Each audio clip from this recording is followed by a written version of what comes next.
Love, hate, challenge, motivation, lies, truth, impossible, virtue, morality, something beyond entertainment. Welcome to my stage of reality. Stay tuned. Sunday and Wednesday with me RJ Kibriya, only on Dhaka FM 90.4.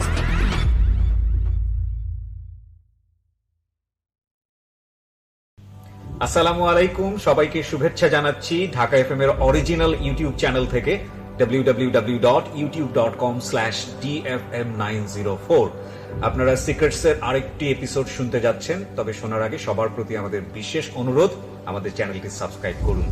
Subscribe বাটনটি এখানেই রয়েছে, ছোট্ট একটা click করুন, পাশে একটা bell button আছে, please on করে নেবেন। সবাইকে আরজে কিবরিয়ার পক্ষ থেকে শুভেচ্ছা। এই অনুষ্ঠানটি শ্রোতাদের জীবন গল্প ভিত্তিক অনুষ্ঠান। এই অনুষ্ঠানে শ্রোতারা স্বেচ্ছায় নিজেদের জীবনের গল্প বলেন।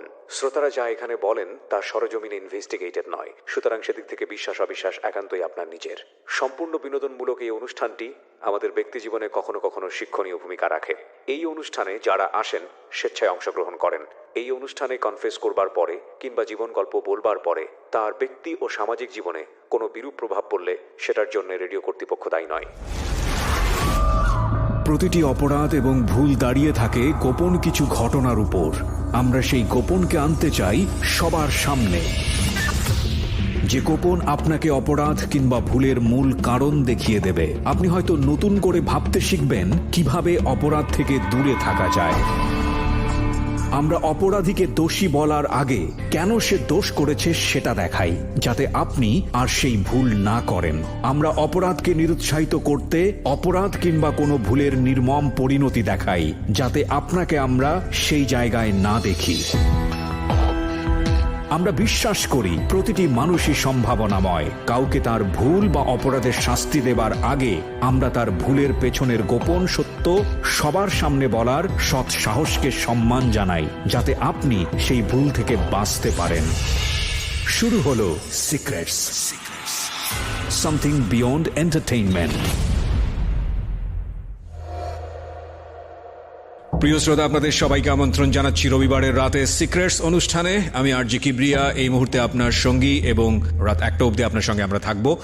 আর আজকে যিনি সিক্রেটসে আছেন তার সম্পর্কে জানার আগে বরাবরের মতোই আপনাকে বলছি, সিক্রেটস হচ্ছে এমন একটি অনুষ্ঠান যেখানে এসে মানুষ তার নিজের জীবনের গোপন সত্যগুলো বলে, এই অর্থে যে তার মতো করে ভুল অপরাধ কোনো কিছুর সাথে যাতে আপনি জড়িত না হন। কারণ আমরা শুধু এখানে অপরাধ কিংবা ভুল দেখাই না, আমরা সেটার পরিণতিও দেখাই, যেটা আমরা অনুষ্ঠান শুরুর সময় সবসময় আমরা আমাদের থিম যে কথাগুলো আছে সেখানে আপনাদেরকে স্পষ্ট করে বলি।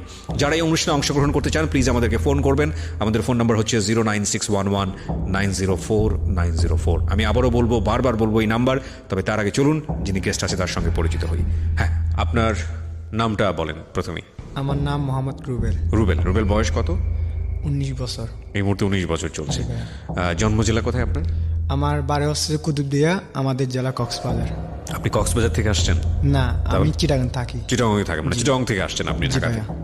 ঠিক আছে, প্রথমে আপনার ব্যাকগ্রাউন্ডে থাকি, শুনি আপনার বেড়ে ওঠা, কিভাবে অপরাধের দিকে যাওয়া, একেবারে ছোটবেলা থেকেই শুনতে চাই। হ্যাঁ ভাইয়া, আমার জন্মের আগে একটা ঘটনা আছে।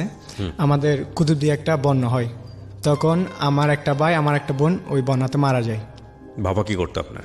বাবা নৌকো চালাইতো, নৌকোর মাঝি। ও আচ্ছা আচ্ছা, ওকে। তারপর তখন আমাদের বন্যার কারণে আমাদের বেড়িবাঁধটা ভেঙে যায়, মানে সাগরের পাশে তো আমাদের বাড়ি, তো বেড়িবাঁধটা ভেঙে যায়। ভেঙে যাওয়ার পর তো সরকার নতুনভাবে একটা বেড়িবাঁধ করার জন্য জায়গা খুঁজতেছে। তো খোঁজার পর ওইখানে মানে আমার বাবার কতগুলো জায়গা পড়ছে, নতুনভাবে বেড়িবাঁধ করতেছে, ওইখানে আমাদের কতগুলো জায়গা পড়ছে। তো আমার চাচা, আমার বাবার, তারপর ওইখানে 3 লাখ টাকা পায়, মানে সবাই মিলে। তো আমার চাচা, ওরা, আমার ফুফা, ওদের টাকাগুলো ওরা ভাগ করে নিয়ে ফেলে, কিন্তু আমার বাবার টাকাগুলো আমার বড় চাচাকে দিয়ে দেয়।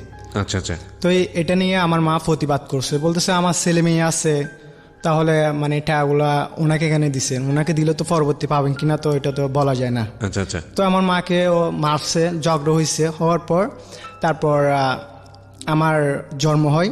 জন্ম হওয়ার সময় আমার ছেলে আমি হওয়ার আগে আমার মা একটা মানে মানত করছে, মানে আমার যদি একটা ছেলে হয় তাহলে আমি একটা কানের নাকফুল মানে মসজিদে দান করব।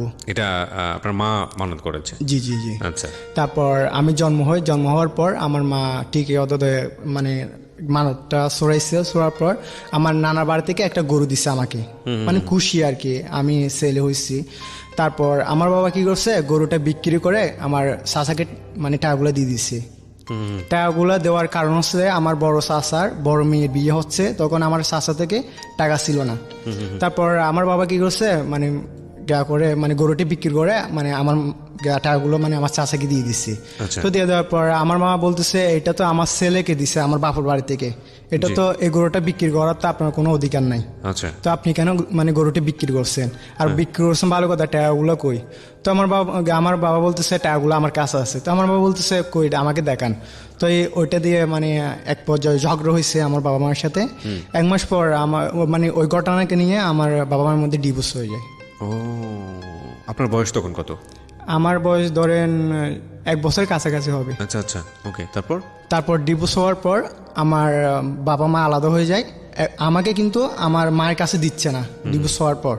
আমার বাবা বলতেছে তুমি মেয়ে না, আমাকে ছেলে দিতে হবে। আমার মা বলতেছে না, এটা আমার ছেলে, আমার কাছে থাকবে। আর ও তো এখন ছোট, ও তো মানে এখনো দুধ ছাড়ে নাই, তাহলে আপনি রাখবেন কিভাবে?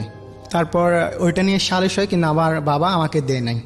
তারপর আমার বোন আমার নানার বাড়ির ওই মানে আমার মার সাথে থাকে, আর আমি আমার বাবার সাথে থাকি। আর একটা কথা হচ্ছে ভাইয়া, আমার নানার বাড়ি আর আমার দাদার বাড়ি একদম পাশাপাশি, মানে মাঝখানে একটা মসজিদ, মানে 1 মিনিট লাগে মানে আমার দাদার বাড়ি আমার নানার বাড়ি আসতে। তো আমার একটা ফুপা আছে, আমার ফুপা আমাকে মানে দুধ খাওয়ায়। ওনার ছেলে ছিল না, ওনার স্বামী মারা যাওয়ার পর ওনার 5টা মেয়ে, তো উনি মানে ওনাকে মানে ওই ডিভোর্স দিয়ে দেয়। ওকে। আমার ফুপাকে, তো আমার ফুপা মানে এখানে থাকে, আমার দাদার বাড়ি থাকে। তো আমার ফুপা আমাকে দুধ খাওয়ায়, তারপর মাঝে মাঝে আমার নানার বাড়ি নিয়ে যায়, আমার মা আমাকে দেখে। তো আমার বাবার মধ্যে ডিভোর্স হওয়ার পর 1 বছর পর আমার বাবা আরেকটি বিয়ে করে। বিয়ে করার পর ওই আমার সৎমাটা আমাকে মানে মানে মোটামুটি আদর করার পর 2 বছর কিনা 1.5 বছর পর ওনার একটা ছেলে আসে। আসার পর দেখতেছি উনি মানে আমাকে ওরকম আদর করে না, মানে আগে যেভাবে আদর করে ওইভাবে আদর করে না, মানে আমাকে কুলো তুলে নেয় না, ভাত খাওয়াই দেয় না। তারপর আমার ফুপো মানে আমাকে ডেকে ডেকে ভাত খাওয়ানোর পর তারপর আমার মা কি করছে, মানে আবার বলতেছে না আমার ছেলে লাগবে। তারপর এটা নিয়ে মানে হয়, সালিশ হওয়ার পর এক পর্যায়ে মানে ওদের মধ্যে কত হয়েছে যে মানে 15 দিন মানে বাপের এখানে থাকবে ছেলে, আর 15 দিন মার এখানে থাকবে। আচ্ছা। তারপর আমার মা বলতেছে না আমার ছেলে মানে আমার কাছে রাখবো। তো তারপর চেয়ারম্যানের সালিশ করার পর আমাকে আমার বাবা দিছে বলতে আমার মা বলতেছে উনি তো আরেকটি বিয়ে করছে, বিয়ে না করলে অন্য কথা, উনি যদি বিয়ে করছে ওনার এখানে ছেলে হয়েছে, তাহলে আমার ছেলে কেন রাখবে? তারপর আমি আমার নানার বাড়ি আসার পর বেশ 2-3 বছর চলে যায়। তারপর আমি আস্তে আস্তে বড় হওয়ার পর একদিন আমি আমার দাদার বাড়ি যাই। আমার দাদার বাড়ি যাওয়ার পর আমার পুবার ওইখানে যাওয়ার পর ভাত খাওয়ার পর আমার সৎ মা বলতেছে মানে ওনার ছেলেটে মানে কুলে নেওয়ার জন্য। তো আমি কি করছি ভাইয়া, কুলে নিয়েছি। তো আমার ওই মানে যে সৎ ভাই উনি কি করছে মানে কান্না করতেছে। জি। তো আমি অনেক কুলে নিয়েছি, তো উনি বলতেছে মানে ছেলেকে মানে কুলে নিয়েছ, মানে কান্না করতেছে কেন, কান্নাটা থামাও। তো আমি বলছি যে আম্মা যে মানে ও তো কান্না করতেছে, তো আমি কি করবো? তো উনি কি করছে মানে ওই ছেলেটা মানে কাড়ি নিয়ে আমাকে মানে মারছে। জি। মারার পর আমি কাঁদতেছি, তো আমার দাদি বলতেছে যে মানে মারছে কেন, ওইটা নিয়ে ঝগড়া হয়েছে। তো এক পর্যায়ে আমার বাবা এসে মানে ওনাকে একটু বকা দিচ্ছে আর কি। তো তারপর আমি আমার নানার বাড়ি আসার পর আমার মা আমাকে একটা স্কুলে ভর্তি করে, তখন আমার বয়স 4 বছর হবে আর কি। জি। তারপর এটা ছিল আপনার ফোরকানিয়া মাদ্রাসা। তো ওইখানে ভর্তি করার পর আমি যাই, মানে প্রতিদিন কন্টিনিউ করি। একদিন আমি আমার দাদার বাড়ি আবার যাওয়ার পর আমার সৎ মাটা ওই যে আমি মানে আমাকে মারছে, ওনার পর একটা রাগ, তারপর উনি আমাকে ধরে কি করছে মারছিল। তখন আমার ফুপো কিন্তু ছিল না, আমার ফুপো কিন্তু বাইরে গেছে, আমার দাদি কিন্তু অসুস্থ, আমার বাবা ওই মানে নৌকার মাঝেই মানে নৌকাতে গেছে আর কি। তারপর উনি কি করছে মারছে, মারার পর মানে আমার যে গোপন অঙ্গ ওইখানে মানে বাইকটি মরিচ দিছে আর কি। কি বলেন, কে করেছে এটা? আমার সৎ মাটা। মানে ওই যে ওনা আমার উপর এটা কি একটা আপনার মনে আছে এটাই? হ্যাঁ আমি 100% শিওর ভাইয়া। My goodness. ওকে, তারপর? তারপর আমার গায়ে কোনো মানে একটা স্যান্ডেল কিনতে ছিল আর একটা হাফ প্যান্ট ছিল। তো আমার গোপন অঙ্গে মানে আমার নাভি থেকে শুরু করে মানে আমার বুঝতে পেরেছি, হ্যাঁ, আরো তারপর? পর্যন্ত মানে হ্যাঁ, বুঝতে সবগুলো মানে পেরেছি। একটু মরিচ দিছে আর কি। ওকে। তো মরিচ দেওয়ার পর মানে আমার তো মানে জ্বালা যন্ত্রণা করতেছে, আমি তো কাউকে বলতেছি না, আমি তো এগুলো তো চিনিও না। তারপর আমি কান্না করে করে মানে আমার নানার বাড়ি আসি।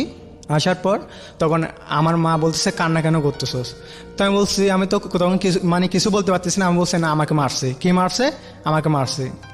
মারার পর আমার মা আমাকে গোসল করার জন্য নিয়ে গেছে। যাওয়ার পর দেখতেছে যে মানে আমার এই অবস্থা। তারপর আমার আম্মা ওইখানে মানে মাথা ঘুরে পড়ে যায়। পড়ে যাওয়ার পর আমাদের মানে মাতব্বরকে ডাকে। ডাকার পর এটা দিয়ে সালিশ হয়। তারপর সালিশ হওয়ার এক পর্বে মানে আমার সৎমা বলতেছে ও এখানে আসতে পারবে না। আচ্ছা, ও তখন মানে কি আপনার সৎ মায়ের ঘরে কোনো ভাই বোন ছিল আপনার? হ্যাঁ হ্যাঁ, আচ্ছা, ওরা মানে ওইখানে একটা ছেলে একটা মেয়ে হয়েছিল। হ্যাঁ। তো আমি ওইখানে আর যাই না, আমার দাদার বাড়ি। যার পর আমি ওই যেখানে ফোরকানি মাদ্রাসা ওইখান থেকে আমার বড় মামা আমাকে কি করছে প্রাইমারি স্কুলে ভর্তি করেছি class 1-এ।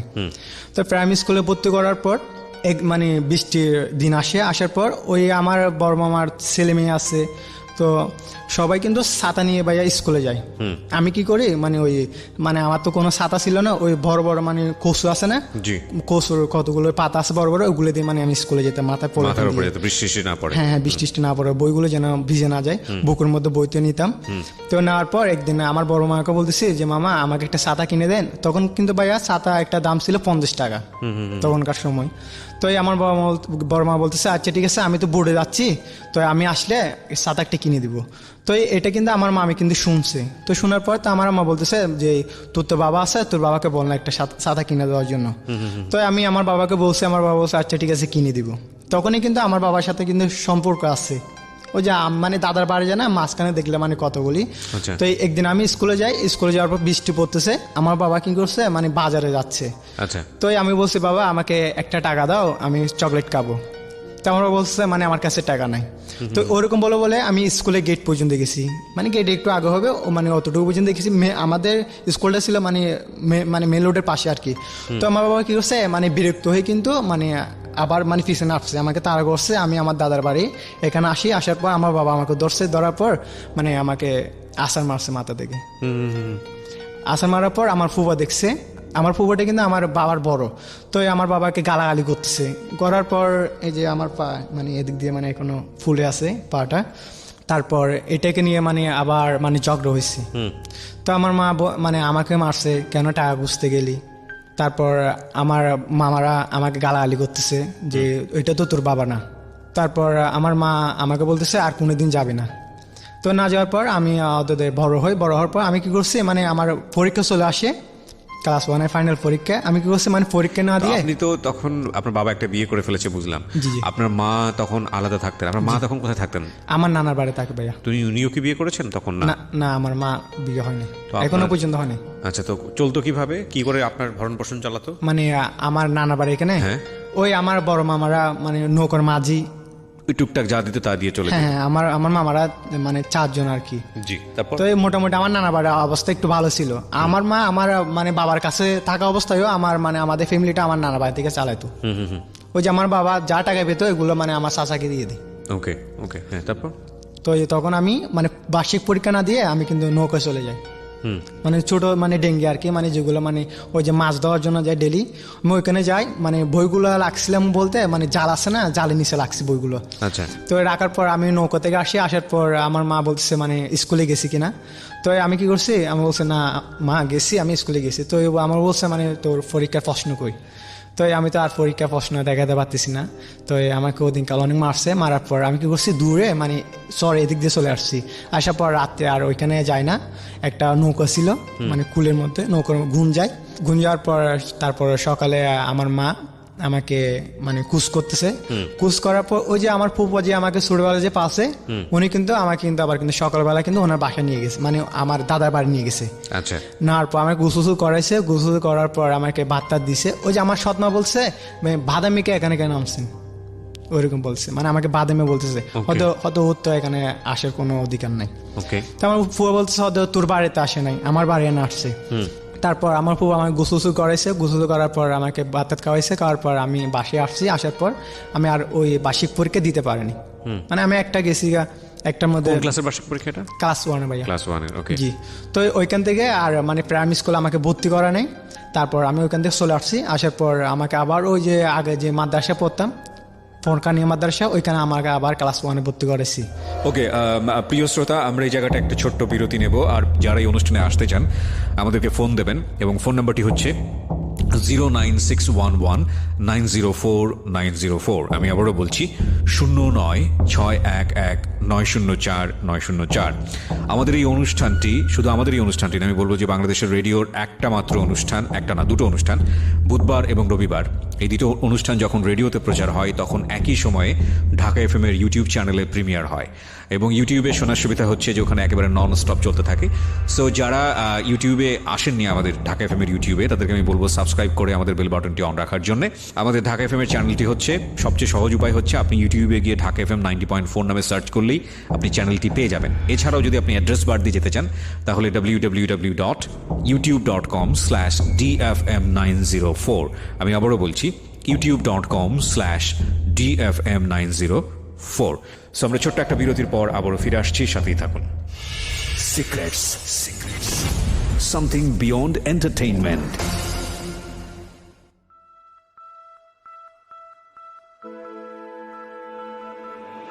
Love. Hate.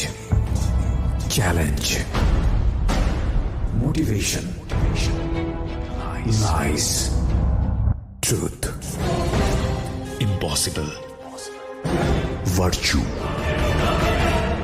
Morality. Something beyond entertainment. Welcome to my stage of reality. Stay tuned. Sunday and Wednesday with me, RJ Kibriya, only on Dhaka FM 90.4.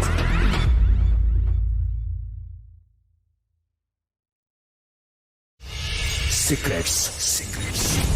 Something beyond entertainment. আরও একবার স্বাগত জানাচ্ছি প্রিয় শ্রোতা, আপনারা শুনছেন সিক্রেটস ঢাকা এফএম 90.4-এ। আমি আরজি কিবরিয়া আপনার সঙ্গে রয়েছি, এবং কথা না বাড়িয়ে গেস্টের কাছে আমি যাব। তার আগে আপনাদেরকে যেটা বলতে চাই, জীবন গল্পের অন্যতম একটি বই, জীবন গল্প পার্ট 1, যেটা এই মুহূর্তে পাওয়া যাচ্ছে।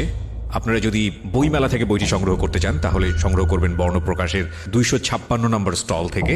এছাড়া যদি ঘরে বসে সংগ্রহ করতে চান সেক্ষেত্রে আপনারা ফোন দিতে পারেন 09611262020। আমি আবারও বলছি 09611262020। এছাড়া একটি টেলিটকের নাম্বার আমি দিচ্ছি, এই নাম্বারটি একেবারে পার্সন টু পার্সন এটা রিসিভ করা হয়, এবং আপনাদের কোনো কমপ্লেন থাকলে বা আপনারা এই নাম্বারে ফোন করেও অটোগ্রাফ সহ বই চাইতে পারেন। নাম্বারটি হচ্ছে 01511312412। আমি আবারও বলছি 01511312412। বইটির মূল্য কিন্তু সর্বসাকুল্যে 200 টাকা, এবং অবশ্যই কালেকশনে রাখার মতো একটি বই। ওকে, আমরা যেখানটায় ছিলাম তারপর তো ভর্তি করার পর ওইখানে তো আবার খাতা কলম কোনো সিস্টেম নাই, ওইখানে আপনার চক আর ওই বুট। তো আমার নানা আমাকে একটা 25 টাকা দিয়ে একটা মানে বুট কিনে দেয়। তারপর আমি কি করছি, একদিন দুষ্টুমি করে মানে মসজিদে, তখন ফোরকানে ছিল মানে মসজিদের মধ্যে, তো আমি একদিন মানে দুষ্টুমি করে ওই মানে ডাব গাছ উঠছিলাম ডাব পার হয়ে যাওয়ার জন্য। একজন বলতেছে মানে ডাব লাগবে, তো ওই আমার নানা কিন্তু ও মসজিদের সর্দার, মানে মসজিদকে মানে নিয়ন্ত্রণ করে আর কি।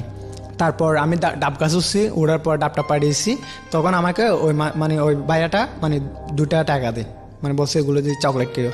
তো আমি কি করছি, ওই মানে যখন ছুটি হয়েছে, ছুটি হওয়ার পর আমি দোকানে যাই, দোকানে যাওয়ার পর আমি 2 টাকার মানে চনাবুট নিই। তো চনাবুট নেওয়ার পর তখন আমার মা অসুস্থ ছিল, ওই চনাবুটগুলো নিয়ে আমার মায়ের ওখানে আসার পর আমার মা আমাকে বলতেছে মানে গেছে কিনা, আমি বলছি হ্যাঁ মা গেছি। তো এই চনাবুটগুলো কিন্তু আমার মায়ের হাতে দিই। তো আমার মা বলছে টাকা কোথায় পাইছি, তো আমি বলছি মা আমি তো মানে ডাব গাছ উঠছি মসজিদে, তো মানে আমাকে ভাইয়াটা মানে 2 টাকা দিছে কিছু খাওয়ার জন্য। তো আমি বলছি যে মা আমি তো আল্লাহর কাছে দোয়া করছি আপনি মানে ভালো হয়ে যাবেন। তো আমার মা কান্দে দিছে ভাইয়া, মানে কান দেওয়ার পর আমাকে মাথায় হাত বলে দিছে। তো আমি বলছি মা ওই যে 2 টাকা দিয়ে মানে চনাপুট আনছি, এগুলো আপনার জন্য। তো ওই দিনকাল আমার মা কানার পর আমার মা খাইছে, আমি খাইছি চনাপুটগুলো। তখন কিন্তু আমার যে বড় বোনটা এখন বর্তমান আছে, ও কিন্তু স্কুলে পড়ে ক্লাস 2-এ। তারপর ওই চকলেট চনাগুলো দেওয়ার পর আমি বাতাত খাইছি, বাতাত খাওয়ার পর আমি আবার মানে চরে গেছিলাম মানে দুপুরবেলা যাওয়ার পর আমি কি করছি মানে আবার ওই যে নৌকায় মানে চলে গেছি মাছ ধরার জন্য। তারপর ওইখানে মানে যাওয়ার পর আমি মাছ ধরতে গেছি, মাছ ধরার পর আসার পর আমাকে মানে খাওয়ার জন্য কতগুলো মাছ দিছে, তো এগুলো আমার নানার বাড়ি আনছি। আনার পর তারপর আমার বড় মামি তো খুশি, মানে ছোট ছেলে মাছ টাছ আনছে। জি। তারপর আমার ওগুলো রান্না করছে, রাত্রে খাইছি, খাওয়ার পর এগুলো যখন রান্না করছে তখন ভাইয়া আমার মামারও বলছে মানে লেখাপড়া না করে মানে সাগরে কেন গেছে, তো আমি বলছি না মা এমনি গেছিলাম। তারপর মানে ওদিনকার রাত্রিবেলা তারপর আমি ভাত খেতে বসছি, সবাই ভাত খাওয়া হয়ে গেছে, আমি ভাত খেতে বসছি, আমার মা বসছিল, আমার মা বসছে ভাত খাওয়ার জন্য। তারপর আমার মামিও ছিল, তো আমার মামিকে বলছি যে মামি মানে দেখছি যদি জল থাকে আমার এক চামচ জল দেন, আমি তো শুকনো শুকনো খাইতেছি। তো আমার মামি বলছে মানে এতগুলো তরকারি কেন লাগে, অথচ ভাইয়া মাছগুলো কিন্তু আমি আনছি। তো এগুলো কিন্তু আমার মা দেখছে, দেখার পর আমার মা ওইখানে ভাত খাই নাই, উঠে গেছে। উঠে যাওয়ার পর তারপর আমি ভাত খাই, আমার ভাত খাওয়ার শেষে আমি আমার মার রুমে আসি, তখন আমি আমার বোন আমার মা একসাথে থাকি।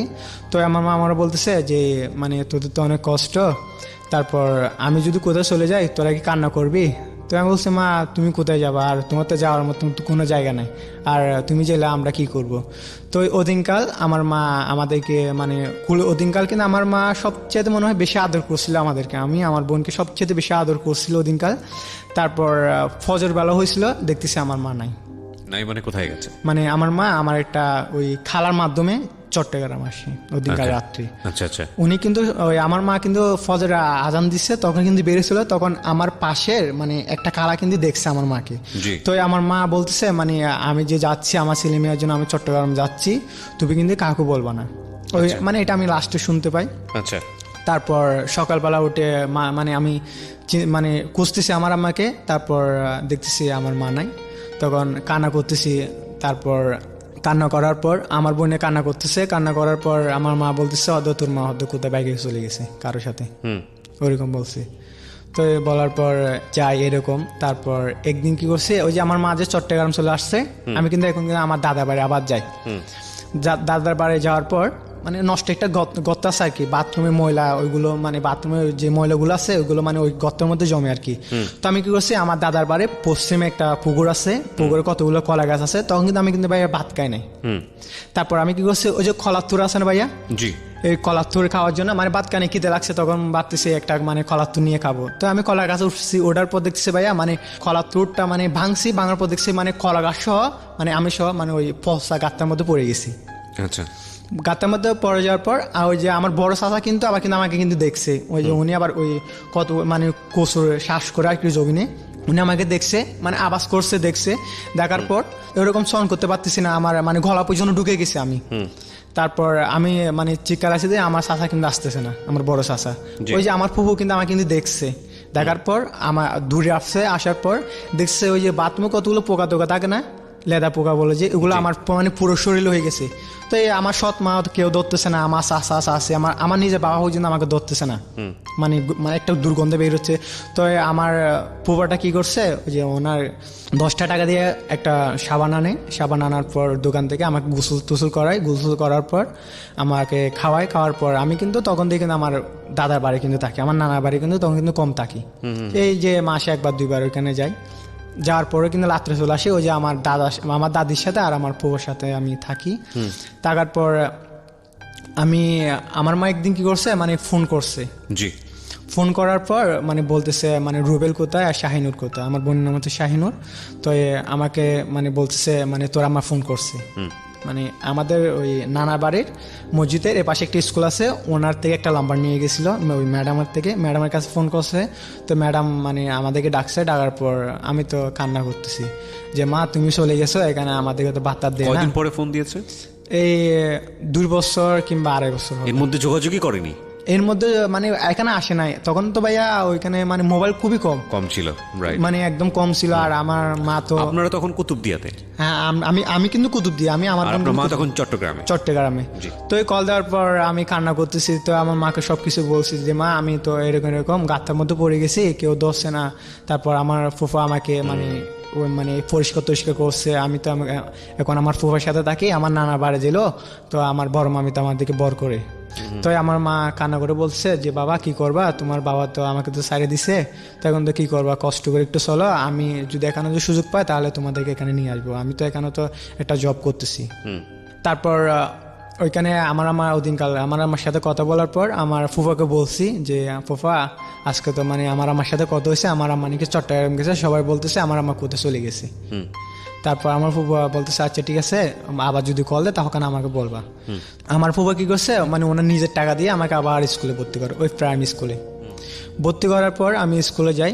স্কুলে যাওয়ার পর আমি ক্লাস 1 থেকে 2 উঠছি। তখন কিন্তু ওই যে সবাই স্কুলে গেলে মানে কিছু খাইতো, তখন কিন্তু আমি কিন্তু কিছু খাইতাম না। তখন আমার একটা বন্ধু আছে, ও মানে মোটামুটি আর্থিক অবস্থা ভালো, তখন ও কিছু মানে যখন কিছু খায় তখন আমাকে দিত। তারপর একদিন আমার ফুফার একটা দোকান আছে, মানে ছোটখাটো একটা দোকান আর কি। তো ওই দিনকাল আমাকে দোকানে বসাইছে, বসার পর সকালবেলা দোকানে বসার পর ওই যে বলছিলাম ফোরকানের ছেলেরা তো সকালবেলা তো আপনার ওই যে হেফজোখানা মানে আরবি পড়তে যায়। তো আমার ফুফা বলতেছে তুই দোকানে বস, তুই স্কুলে যাওয়ার আগে মানে আমি তোকে টাকা দিব, তুই কিছু খেতে পারবি। তো আমি দোকানে বসছি, দোকানে বসার পর আমার ফুফা মানে বাসে গেছে, রান্নাবান্না করতেছে, আমি স্কুলে যাব, রান্নাবান্না করতেছে। আমার একটা ফুফুতো বোন আছে, ও কি করছে, ও কিছু দোকানে বসে, ক্যাশে কিন্তু আমাকে কিন্তু বসতে দেয় না, মানে কিছু বিক্রি করলে আমি দিই, ওই টাকাগুলো কিন্তু আমার ফুফুতো বোন নেয়। তো আমার ফুফুতো বোন ওই ওয়াশরুমে যায়। ওয়াশরুমে যাওয়ার পর এখানে দেখতেছি মানে 20 টাকার একটা নোট আছে, আর সবগুলো 2 টাকা 5 টাকা। আমি কি করছি, ওই 20 টাকার নোটটা মানে ওইখান থেকে নিয়ে ফেলছি। আচ্ছা, নেওয়ার পর আমি স্কুলে গেছি। স্কুলে যাওয়ার পর মানে খোলা তলা খাইছি, মানে মানে তখন মনে হয়েছে 20 টাকা মানে আমার কাছে 20 লাখ টাকা তখন মনে হয়েছিল। প্রথম চুরি জীবনের প্রথম চুরি। রাইট। তারপর আমি 20 টাকা নিয়ে ওই স্কুলে মানে খোলা তলা খাই। তারপর ওই যে আমার যে বন্ধুটা মানে আমাকে খাওয়াই, ওকে কি করছে আমি ওদিনকার খাওয়াই, আচার খাওয়াই, চকলেট টকলেট খাওয়ার পর আমার কাছে কিন্তু 10 টাকা আছে। আসার পর তো আমার ফুফাতে কিন্তু আমার ফুফাকে যে বলছে আমি কিন্তু জানি না এটা বিষয়টা। তারপর আমি আসার পর আমার ফুফা বলতেছে এই সকালবেলা তো মানে মরিয়ম বলতেছে মানে ওই ক্যাশের নাকি 20 টাকা ছিল, তুই কি কোনো টাকা পয়সা নিছো, আমাকে বলতেছে। তো আমি বলছি না, আমি তো কোনো টাকা পয়সা নিই নাই। তারপর এরকম বলে আচ্ছা ঠিক আছে সমস্যা নাই, আমি খুঁজে দেখবো হয়তো বা টাকাটা কোথায় আছে, এটা দেখবো। দেখার পর আমাকে বার্তা দিছে আমার ফুফা। দেওয়ার পর আমি শহরের দিক দিয়ে আসি দোকানে। আসার পর আমার ফুফা কি করছে মানে ওই যে জানছে মানে আমার থেকে টাকা ছিল, ওই যে আমি স্কুলে মানে খাওয়াই মানে আমার বন্ধু খাওয়াইছি, আমি নিজে খাইছি। তো আমার ফুফা আমাকে মানে ডাকে নিয়ে গেছে। নেওয়ার পর মানে মারার মতো একটা মানে ধমকি দিচ্ছে আর কি, মানে তুই টাকা নিছে এসে। তো তখন ভাই আমার পকেটে হাত দিই, দেখতেছে আমার পকেটে 10 টাকা। তখন বলছে তোর কাছে তো কোনো টাকা নাই, তোকে 10 টাকা কে দিচ্ছে। রাইট। তো আর তুই নাকি স্কুলে নাকি নাস্তা খাইছোস, চকলেট টকলেট খাইছোস, তো তোকে টাকা কে দিছে, তোকে তো টাকা দেওয়ার মতন কেউ নেই। তা বলছে না আমার মামা দিছে। তো উনি বলছে না, তুমি যদি সত্যি কথা না বলে তাহলে তোমার এখান থেকে বের করে দিতে পারবো। এখন তো তোমার নানা বাড়ি ওইরকম দেখে না কেউ, তোমার মা যেহেতু নাই, এখন তো মানে তুমি তো আমার কাছে আসো, আর তোমার বাবা তো তোমাকে মানে 200-কে দেখতে পারে না এখন। তো আমি বলছি হ্যাঁ আমি 20 টাকা বলে নিছি। তখন কিন্তু ভাইয়া আমার মনে হয়েছে মানে আমার এখন বর্তমানে মনে হচ্ছে আর কি, তখন যদি আমার মা যদি থাকতো, আমার বাবা যদি থাকতো ওই অবস্থায়, ওনাদের 2 টাকাগুলো হতো তাহলে উনি কিন্তু অন্তত মারতো। কিন্তু আমার ফুফোটা আমাকে ওই যে প্রথমে বলছিলাম স্বীকার করে না একটা ধমকে দিয়েছিল, তখন কিন্তু আমি স্বীকার করছি। স্বীকার করার পর আমার ফুফা কিন্তু আমাকে কিন্তু তুই বলে মানে শব্দ করে নাই, যেহেতু ওনার কোনো ছেলে মেয়ে নাই। তারপর আমি এভাবে চলতেছে। তারপর একদিন আমার মা আবার ফোন করছে। ফোন করার পর মানে ওই ম্যাডামটা আমাদেরকে ডাকার পর কথা বলছে। আমার বাবা বলতেছে যে আমি তো বাড়িতে যাব, মানে তোমার জন্য কিছু আনতে হবে কিনা। তা বলছে মা আমার জন্য মানে একটা শার্ট নিয়ে আসিও, আমার তো মানে ওইরকম শার্ট টার্ট কিছু নাই। তো হয়তো কী কালার নিবা, মা লাল কালার, আমার এখনো লাল কালার ফেভারিট। তারপর আমার মা আমার জন্য একটা শার্ট, একটা জিন্স প্যান্ট, মানে প্রথম ওই মানে চট্টগ্রাম থেকে মানে বাড়িতে আসার পর আমার নানার জন্য যা যা লাগে আমার নানির জন্য আনছে। ওই যে আমার বড় মামা মানে আমাদেরকে মোটামুটি দেখতো আর কি, আমার আর মামাগুলো দেখতো না আমাদেরকে ওরকম। তো ওনার একটা ছেলের জন্য যা আনছে আমার জন্য সেম তা আনছে। তারপর আনার পর তো আমার মা তো অনেকদিন পর আসছে, আমাকে টাকা দিছে। টাকা দেওয়ার পর আমি তো অনেক খুশি যে আমার মা মানে অনেক টাকা ইনকাম করছে, ইনকাম করার পর আসছে। তারপর আসার পর আমার মা মানে আবার চলে যাবে, তখন মানে আমাকে বলতেছে যে আপনার কাছে তো আপনার মাও থাকতো না, বাবাও থাকতো না। বাবা থাকতো, আপনি থাকতেন মূলত হচ্ছে মানে আমার ফুফার কাছে আর ফুফার। আমার নানার বাড়ি। আচ্ছা, তাহলে বোঝেন যে ওর ছোটবেলার শৈশবটা কতটা মানে বেদনাবিধুর হতে পারে, বা সিচুয়েশনালিও কতটা আসলে অন্য পরিবারের চেয়ে আলাদাভাবে বড় হচ্ছে। জি বলেন তারপর। তারপর ভাইয়া তারপর ওই আমার মা মানে চট্টগ্রাম আসার জন্য মানে 3-4 দিন থাকার পর আমি মানে আমাকে বলতেছে না, মানে আবার চলে যাবে। তো আমি কি করছি, ফোরকানি থেকে আসছি, আসার পর আমার মা আমার নানিকে বলতেছে আমি তো কালকে চলে যাব, এখন তো আমি তো জেলে, তো রুবেল তো আমাকে ধরে রাখবে। তো আমার নানিকে বলতেছে, আমি কিন্তু ওই যে ফোরকানিয়া থেকে আসার মানে আর বেশি থেকে ছিলাম, ওইখান থেকে আসার পর কিন্তু আমি কিন্তু এই জিনিসটা শুনছি। তখন আমার নানি আমার মা কিন্তু খেয়াল করে নাই, বাদ করার সময় বলতেছে। তো আমি কি করছি ভাইয়া, ওই যে আমার মা মানে চট্টগ্রাম যেন না আসে ওই জন্য আমার মায়ের যে ওড়নাটা ছিল ওইটা কিন্তু আমি কিন্তু লুকাই ফেলছি, কেন? মানে আমার মা আর আসতে পারবে না। তখন চিটাগংয়ে? হ্যাঁ, তখন মনে হয়েছিল যে আমি ও মানে আপনাকে ছেড়ে যাতে না যায় সেটা কথা বলেন। হ্যাঁ, কুতুবদিয়া থেকে যাতে মার অন্য লুকিয়ে রেখেছেন যাতে মা আপনাকে ছেড়ে না যায় চট্টগ্রামে। জি, জি, জি। ওকে। তারপর আমার আম্মা ওড়না খুঁজতেছে, খুঁজার পর দেখছে পায় নাই। তারপর আমাকে বলছে বাবা মানে আমার তো এরকম মানে এই জিনিসটা রাখছি, ওড়নাটা রাখছি, তুমি কি দেখছো? আমি বলছি না মা, আমি তো দেখি নাই। তো হদা তুমি যদি দেখে থাকো তাহলে বলো, আমি তো আর যাবো না, একেবারে চলে আসছি এখানে। তারপর আমি বলছি না আমি নেই নাই। তারপর রাতে খাইছি, খাওয়ার পর আমার মা ওই দিনকাল আমার খাওয়া দিছে। খাওয়া দেওয়ার পর আমি সকালবেলা হওয়ার পর আমি আবার ফোরকানি আসছি। আসার পর আমি মানে বাসা থেকে বেরোইছি, আমার মা কি করছে, ওই যে আমার নানা বাড়ির পিছন দিয়ে মানে চলে গেছে অন্য একটা ওনা নিয়ে। ওকে। তো আমি আসার পর দেখছি আমার মাকে পাই নাই, তখন আমি কান্না করতেছি। তো চিটাগং এসে উনি কি করতো ওই সময়টাতে? উনি একটা ইন্ডাস্ট্রি একটা জব করে, কিসে জব করতো? একটা ইন্ডাস্ট্রি। Industrial job? জি। কোনো গার্মেন্টসে কাজ করতো? হ্যাঁ হ্যাঁ, আচ্ছা, ঠিক আছে, কোনো একটা জব করতো, সুপারভাইজার হিসেবে। সুপারভাইজার হিসেবে জব করতো। জি। আচ্ছা, ঠিক আছে। হ্যাঁ, তারপর উনি চলে আসে। আসার পর আপনার বোনটা তখন কোথায় থাকতো? আমার বোন মানে আমার সাথে থাকে। আপনার চেয়ে ছোট? না, আমার বড়, 2 বছরের বড়। 2 বছরের বড় ছিল। ওকে, জি। তারপর আমার বোন ওইরকম কান্না করে না আমার মায়ের জন্য। আমি অনেক কান্না করি। কান্না করার পর ওই দিনকাল মানে সকাল থেকে মানে রাত্রে পর্যন্ত কান্না করছি, ভাত কোনো কিছু খাই নাই। ওকে, প্রিয় শ্রোতা, আমরা এই জায়গাটা একটা ছোট্ট বিরতি নেব। আর আমাদের এই অনুষ্ঠানটি, শুধু আমাদের এই অনুষ্ঠানটি না, আমি বলবো যে বাংলাদেশের রেডিওর একটা মাত্র অনুষ্ঠান, একটা না দুটো অনুষ্ঠান, বুধবার এবং রবিবার, এই দুটো অনুষ্ঠান যখন রেডিওতে প্রচার হয় তখন একই সময়ে ঢাকা এফএম এর ইউটিউব চ্যানেলে প্রিমিয়ার হয়। এবং ইউটিউবে শোনার সুবিধা হচ্ছে যে ওখানে একেবারে নন স্টপ চলতে থাকে। সো যারা ইউটিউবে আসেননি আমাদের ঢাকা এফএম এর ইউটিউবে, তাদেরকে আমি বলবো সাবস্ক্রাইব করে আমাদের বেল বাটনটি অন রাখার জন্য। আমাদের ঢাকা এফএম এর চ্যানেলটি হচ্ছে সবচেয়ে সহজ উপায় হচ্ছে আপনি ইউটিউবে গিয়ে ঢাকা এফএম 90.4 নামে সার্চ করলেই আপনি চ্যানেলটি পেয়ে যাবেন। এছাড়াও যদি আপনি অ্যাড্রেস বার দিয়ে যেতে চান তাহলে www.youtube.com/dfm904। আমি আবারও বলছি youtube.com/dfm904। সো আমরা ছোট্ট একটা বিরতির পর আবারও ফিরে আসছি, সাথেই থাকুন। Secrets. Something beyond entertainment.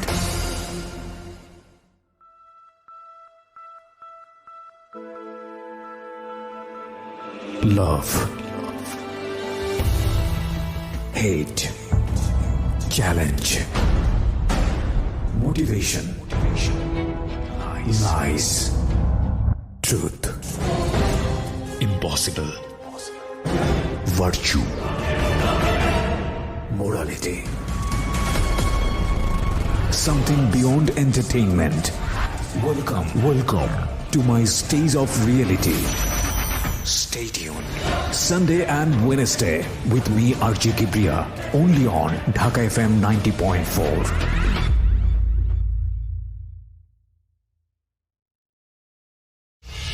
Secrets. Something beyond entertainment.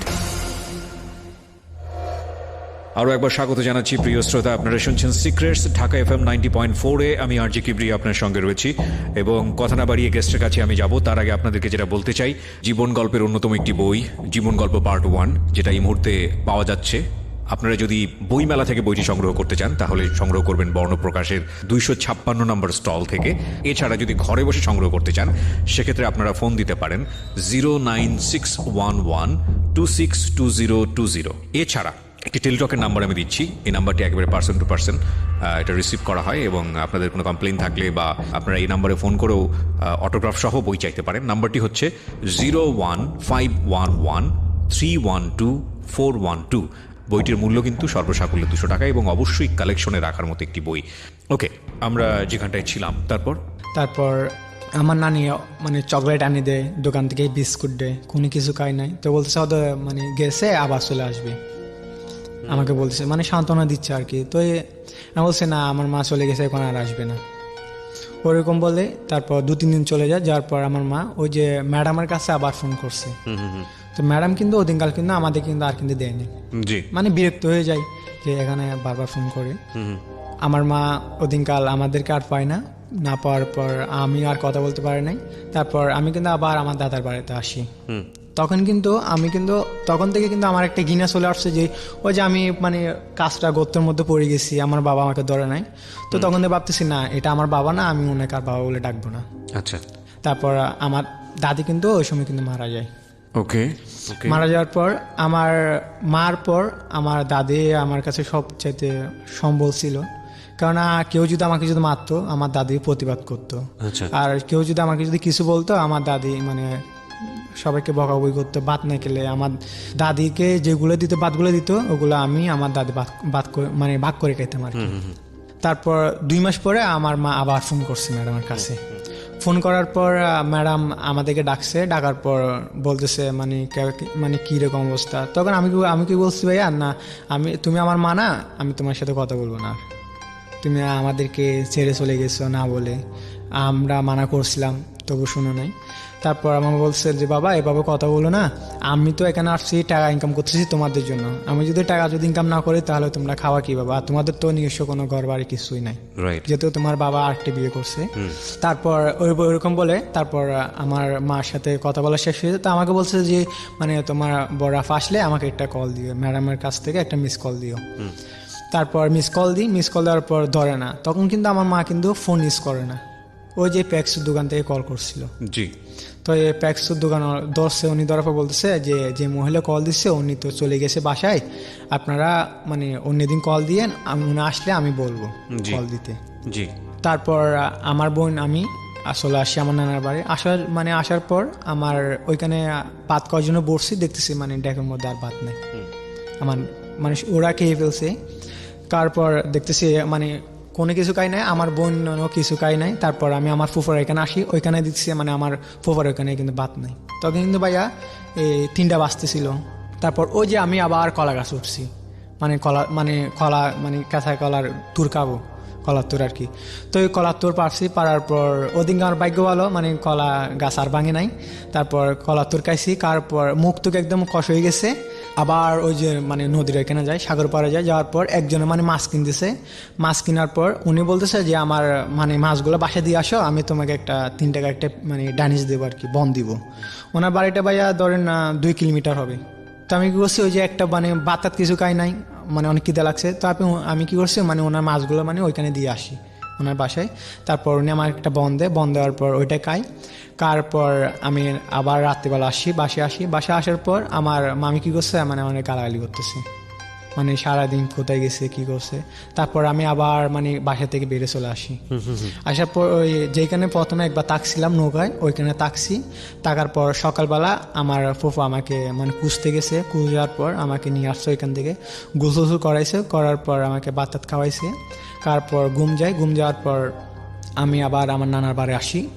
আসার পর আমার বড় মামা কিন্তু ওই যে মানে নৌকা থেকে আসছে। আসার পর ওনার ছেলের জন্য একটা প্যান্ট একটা শার্ট নিয়ে আসছে। আসার পর আমার জন্য মানে ওনার ছেলের জন্য যা আনছে আমার জন্য কিন্তু তা আনছে। ওকে, তো এটা কিন্তু আমার মামি কিন্তু এরকম দেখতে পারতো না। তো এটা নিয়ে মানে বলছে ওর তো বাবা নাই, ওর মা তো চলে গেছে, তো আমাদেরকে দেখতে হয়। তারপর আমি আস্তে আস্তে বড় হতে লাগলাম। বড় হওয়ার পর আমি ওইখানে আর কিন্তু লেখাপড়া কিন্তু করি না, লেখাপড়া একদম ছেড়ে দিছি। কেননা আমার মা এখানে চলে আসছে, আমাকে কেউ এরকম ভালো করে যত্ন নেয় না। তারপর আমার তো বাবা তো থেকেও তো নাই, আমার বাবা আমাদের সাথে কথা বলে না। তারপর ওই যে নৌকোগুলো আছে না, ওইখানে যাই মানে প্রতিনিয়ত যায়, তখন কিন্তু কন্টিনিউ। তখন নৌকায় ওই যে মাছ দেয় খাওয়ার জন্য, মাছ আনলে কিন্তু মানে মোটামুটি ভালো করে খেতে পারে। আর মাছ যদি না নিয়ে আসি তাহলে কিন্তু মানে আমার মামি কিন্তু আমাদের কিন্তু মানে একটা বকাতা গাছে আর কি। জি, তারপর এরকম চলতেছে। আমার বয়স যখন 8 থেকে 7 বছর হবে, তখন ওই যে টেকনাফ মানে লবণে মাঠ করার জন্য মানে লোক খুঁজতেছে।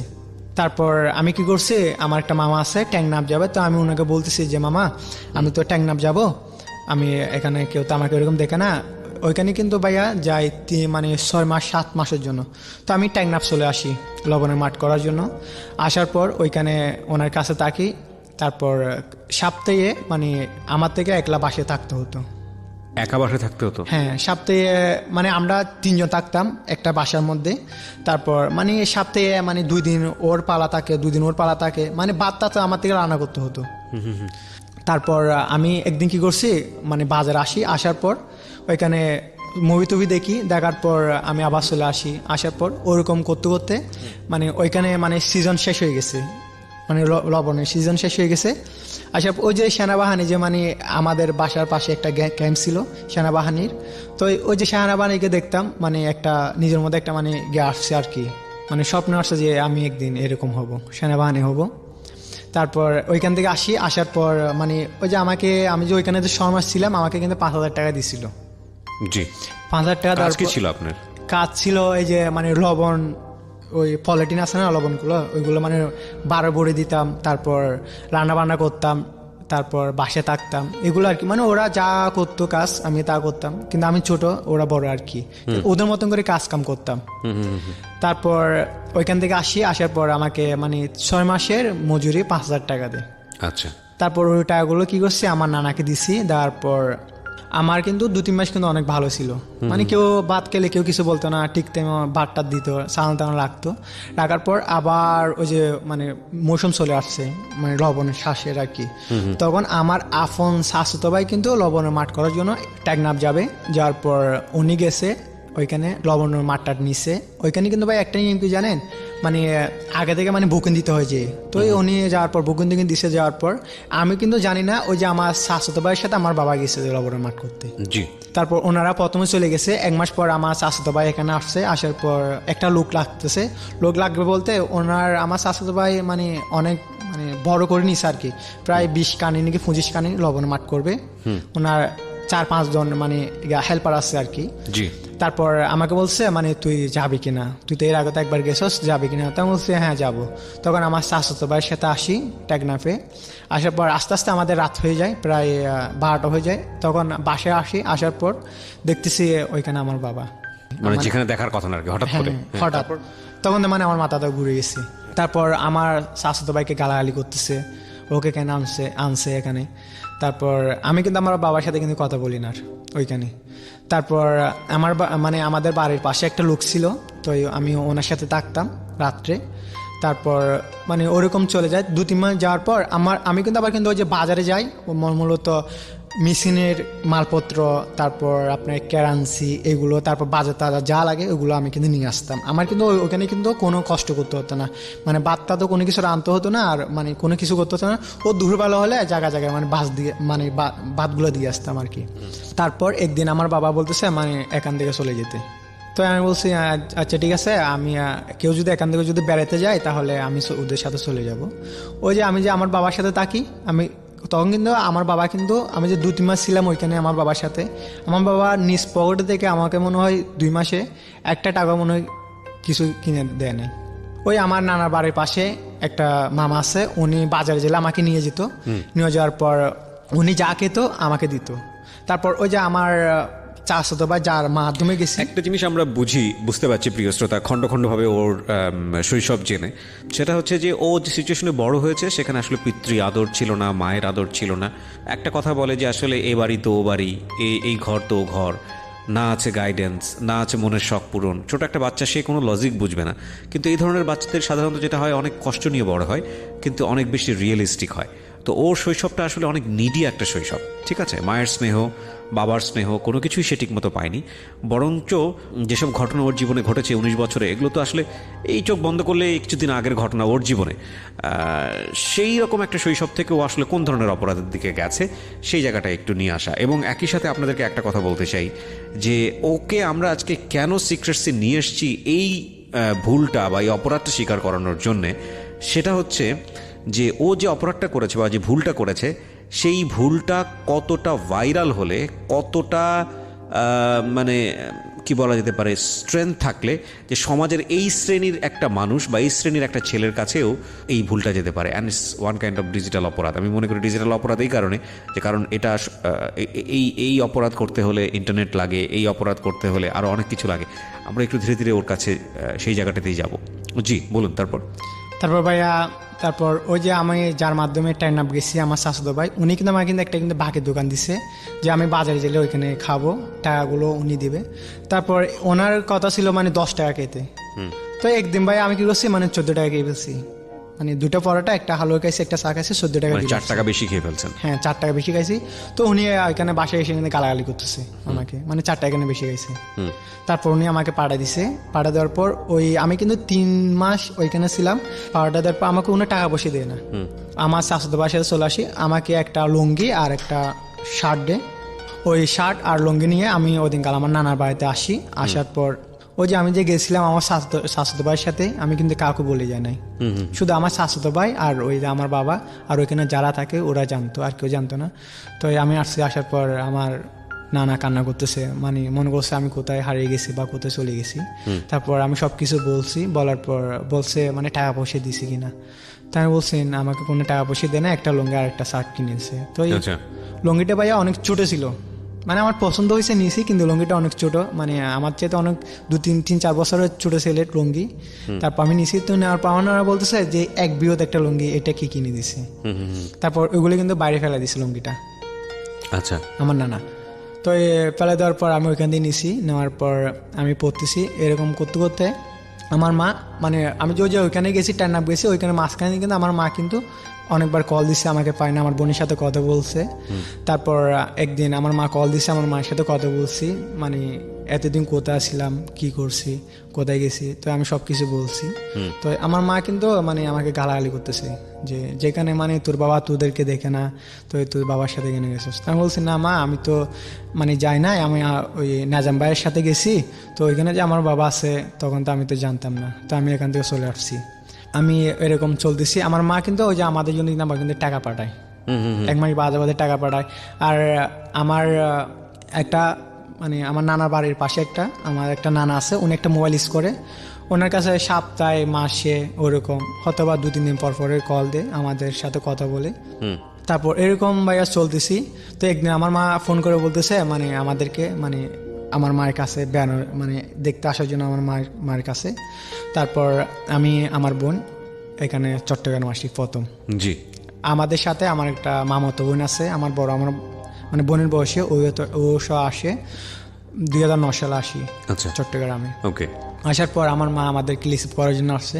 আসার পর 2009 সালে আপনি কি তখন পড়াশোনা বন্ধ করে দিয়েছেন নাকি পড়ছেন তখন আপনি? আমি ওই যে ক্লাস 2 এ পড়ছিলাম, এরপর আপনি আর ওইখান থেকে পড়ে নাই, এই এখান থেকে বন্ধ, ওইখান থেকে আর কি। কারণ আমাকে তো কেউ দেখতেছে না, ওই জন্য। তারপর আমার মাকে সালাম টালাম করছি। তারপর আমার মা জড়ে ধরে এখানে কান্না করছে, আমি কান্না করছি। বাসায় আসি, আসার পর তারপর আমার মাকে বলছি মা মানে পিঠা খাবো, মানে যেদিন আসছি মানে ওই দিনকে বলছি মা অনেকদিন পিঠা খাই নাই, মানে পিঠা খাবো আর কি। তো আমার মা বলছে মানে কি পিঠা, তখন সে পাক্কম পিঠা মানে খাওয়ার জন্য ইচ্ছা করতেছে। তো ওই দিনকাল আমার মা বলছে যে আমার কাছে তো কোনো টাকা পয়সা নাই, স্যালারি পাই নাই মাসের শেষ দিকে আর কি। তো আমার মায়ের একটা ওই যে খানার একটা দুল ছিল, তো ওই খানার দুলটা কি করছে মানে বিক্রি করে দিছে।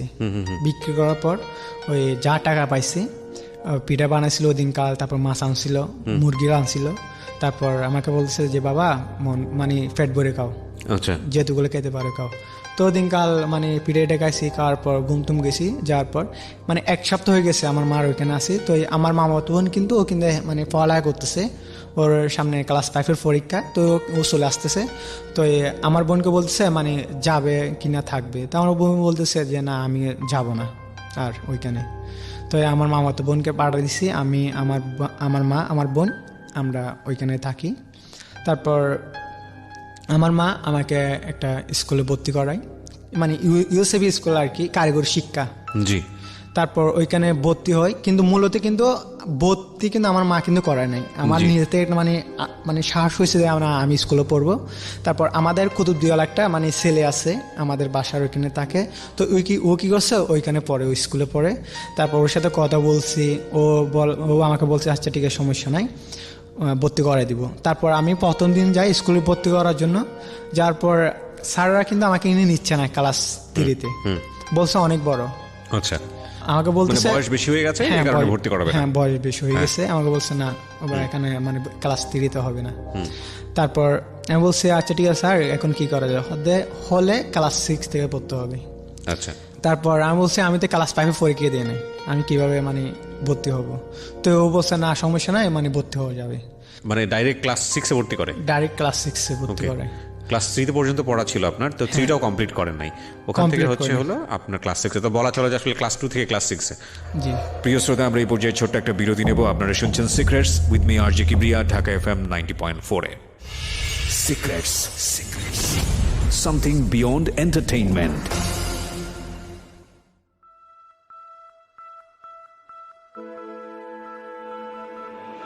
Love. Hate. Challenge. Motivation. Lies. Truth. Impossible.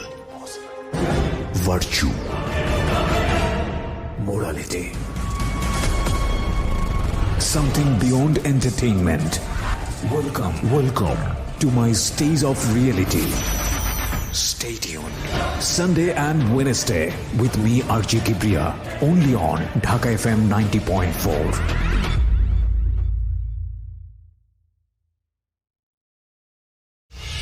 Secrets. Something beyond entertainment. প্রিয় শ্রোতা, আরো একবার স্বাগত জানাচ্ছি সিক্রেটসে। আপনারা শুনছেন ঢাকা FM 90.4। আমি আরজে কিবরিয়া আপনার সাথে রয়েছি। আমি কথা না বাড়িয়ে গেস্টের কাছে আবারও ফিরতে চাই।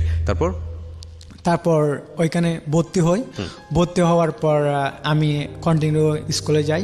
স্কুলে যাওয়ার পর আমি কিন্তু ওই পড়তে পারি না, মানে বাংলা টুকটাক লেডিং পড়তে পারি, কিন্তু ইংলিশ কিন্তু কিছু মানে বুঝি না তখন। তারপর মানে অনেক কষ্ট হয়। তারপর সবাই মানে পড়া দেয়, আমি দিতে পারি না। ওইখানে একটা নিয়ম কি জানেন ভাইয়া, 6 মাসে 1 ক্লাস, মানে বছরে কিন্তু 2 ক্লাস ওইখানে ওই স্কুলে। তারপর 6 মাসে বার্ষিক পরীক্ষা চলে আসে, মাঝখানে 3 মাসের একটা অর্ধবার্ষিক একটা পরীক্ষা আসে। ওইখানে কিন্তু আমি কিন্তু মানে সব সাবজেক্টে কিন্তু ফেল করি। আচ্ছা, তারপর ম্যাম আমাকে ডেকে বলতেছে মানে ঠিক করার জন্য একটা রুমে যেয়ে, তো আমি আবার লিখছি, মানে অন্যজনের খাতা থেকে দেখে আমি আবার লিখছি এগুলা। তো কোনো রকম মানে 15 পাইলেই পাস। ওইখানে মোট মার্কস হচ্ছে আপনার 50।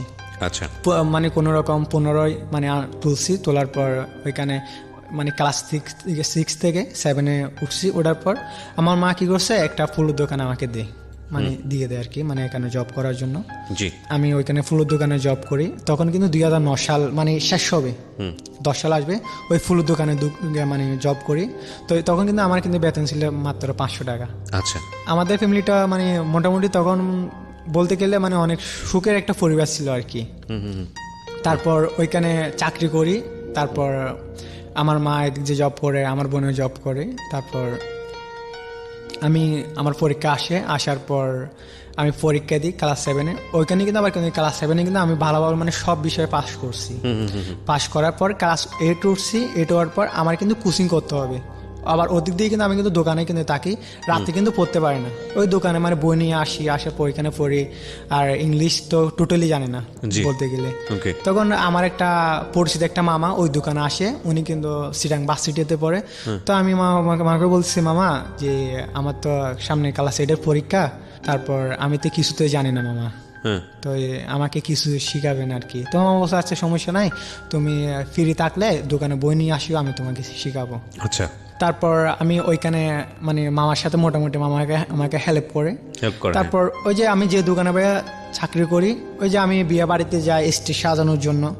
ওইখানে যদি কোনো একটা কিছু যদি আপনার যদি হারিয়ে যায়, কেসি, তারপর সাধারণত আমরা তো মানে টিস্যু কাপড় ইউজ করি। টিস্যু কাপড় এগুলো যদি কেউ চুরি করে নিয়ে যায়, তখন মালিকে কিন্তু দোষ দিত আমাকে বলছে মানে এগুলো তুই কাকে বিক্রি করে ফেলছিস। 2 বছর কিন্তু ওইখানে চাকরি করি। 2 বছর হয়ে গেছে আমার চাকরির টাইম আমাকে কিন্তু 1 টাকা দেয় নাই। ওই যে মানে প্লাস মাইনাস, মানে 1 বছর শেষে দেখতেছি মানে আমি নাকি বেতন পাচ্ছি মাত্র 2,000 টাকা। তারপর আমি মামাকে বলতেছি যে মামা আমি তো এগুলো ইয়া করি না, এগুলো তো মানুষ তো শুরু করে নিয়ে যায়, আর এগুলো তো আমার কষ্টের টাকা, তো আপনি একটা কাজ করেন, আমি আপনার দোকানে থাকবো না, জি, আপনি আমাকে বিদায় করে দেন। উনি বলছে না, দোকানে থাকতে হবে। উনি কিন্তু আবার মামাটা কিন্তু ওইখানে স্থানীয়, মানে একটু মোটামুটি একটু হেডামল আর কি, মানে প্রভাবশালী। জি, তারপর উনি বলছে না, এখানে আমার দোকানে থাকতে হবে, আমার দোকানে যদি না থাকলে তাহলে চিটাগাং থাকা যাবে না। আচ্ছা, তো আমার মা কিন্তু বলতেছে যে না, ওনার দোকানে থাকুন। আমার মা কিন্তু ইচ্ছা আছে মানে আমি ওইখানে থাকি, তো বলছে না আমি এখানে থাকবো না। তারপর আমি ওইখান থেকে চলে আসি, আমার দোকান থেকে মানে একেবারে বের হয়ে যায় ওইখানে, ওই দোকান থেকে বের হয়ে যায়। বের হয়ে যাওয়ার পর আমি ওইখানে আর চাকরি করি না 1 বছর। তারপর আমি আবার কিন্তু ট্যাংনাপ চলে যাই ডাইরেক্ট।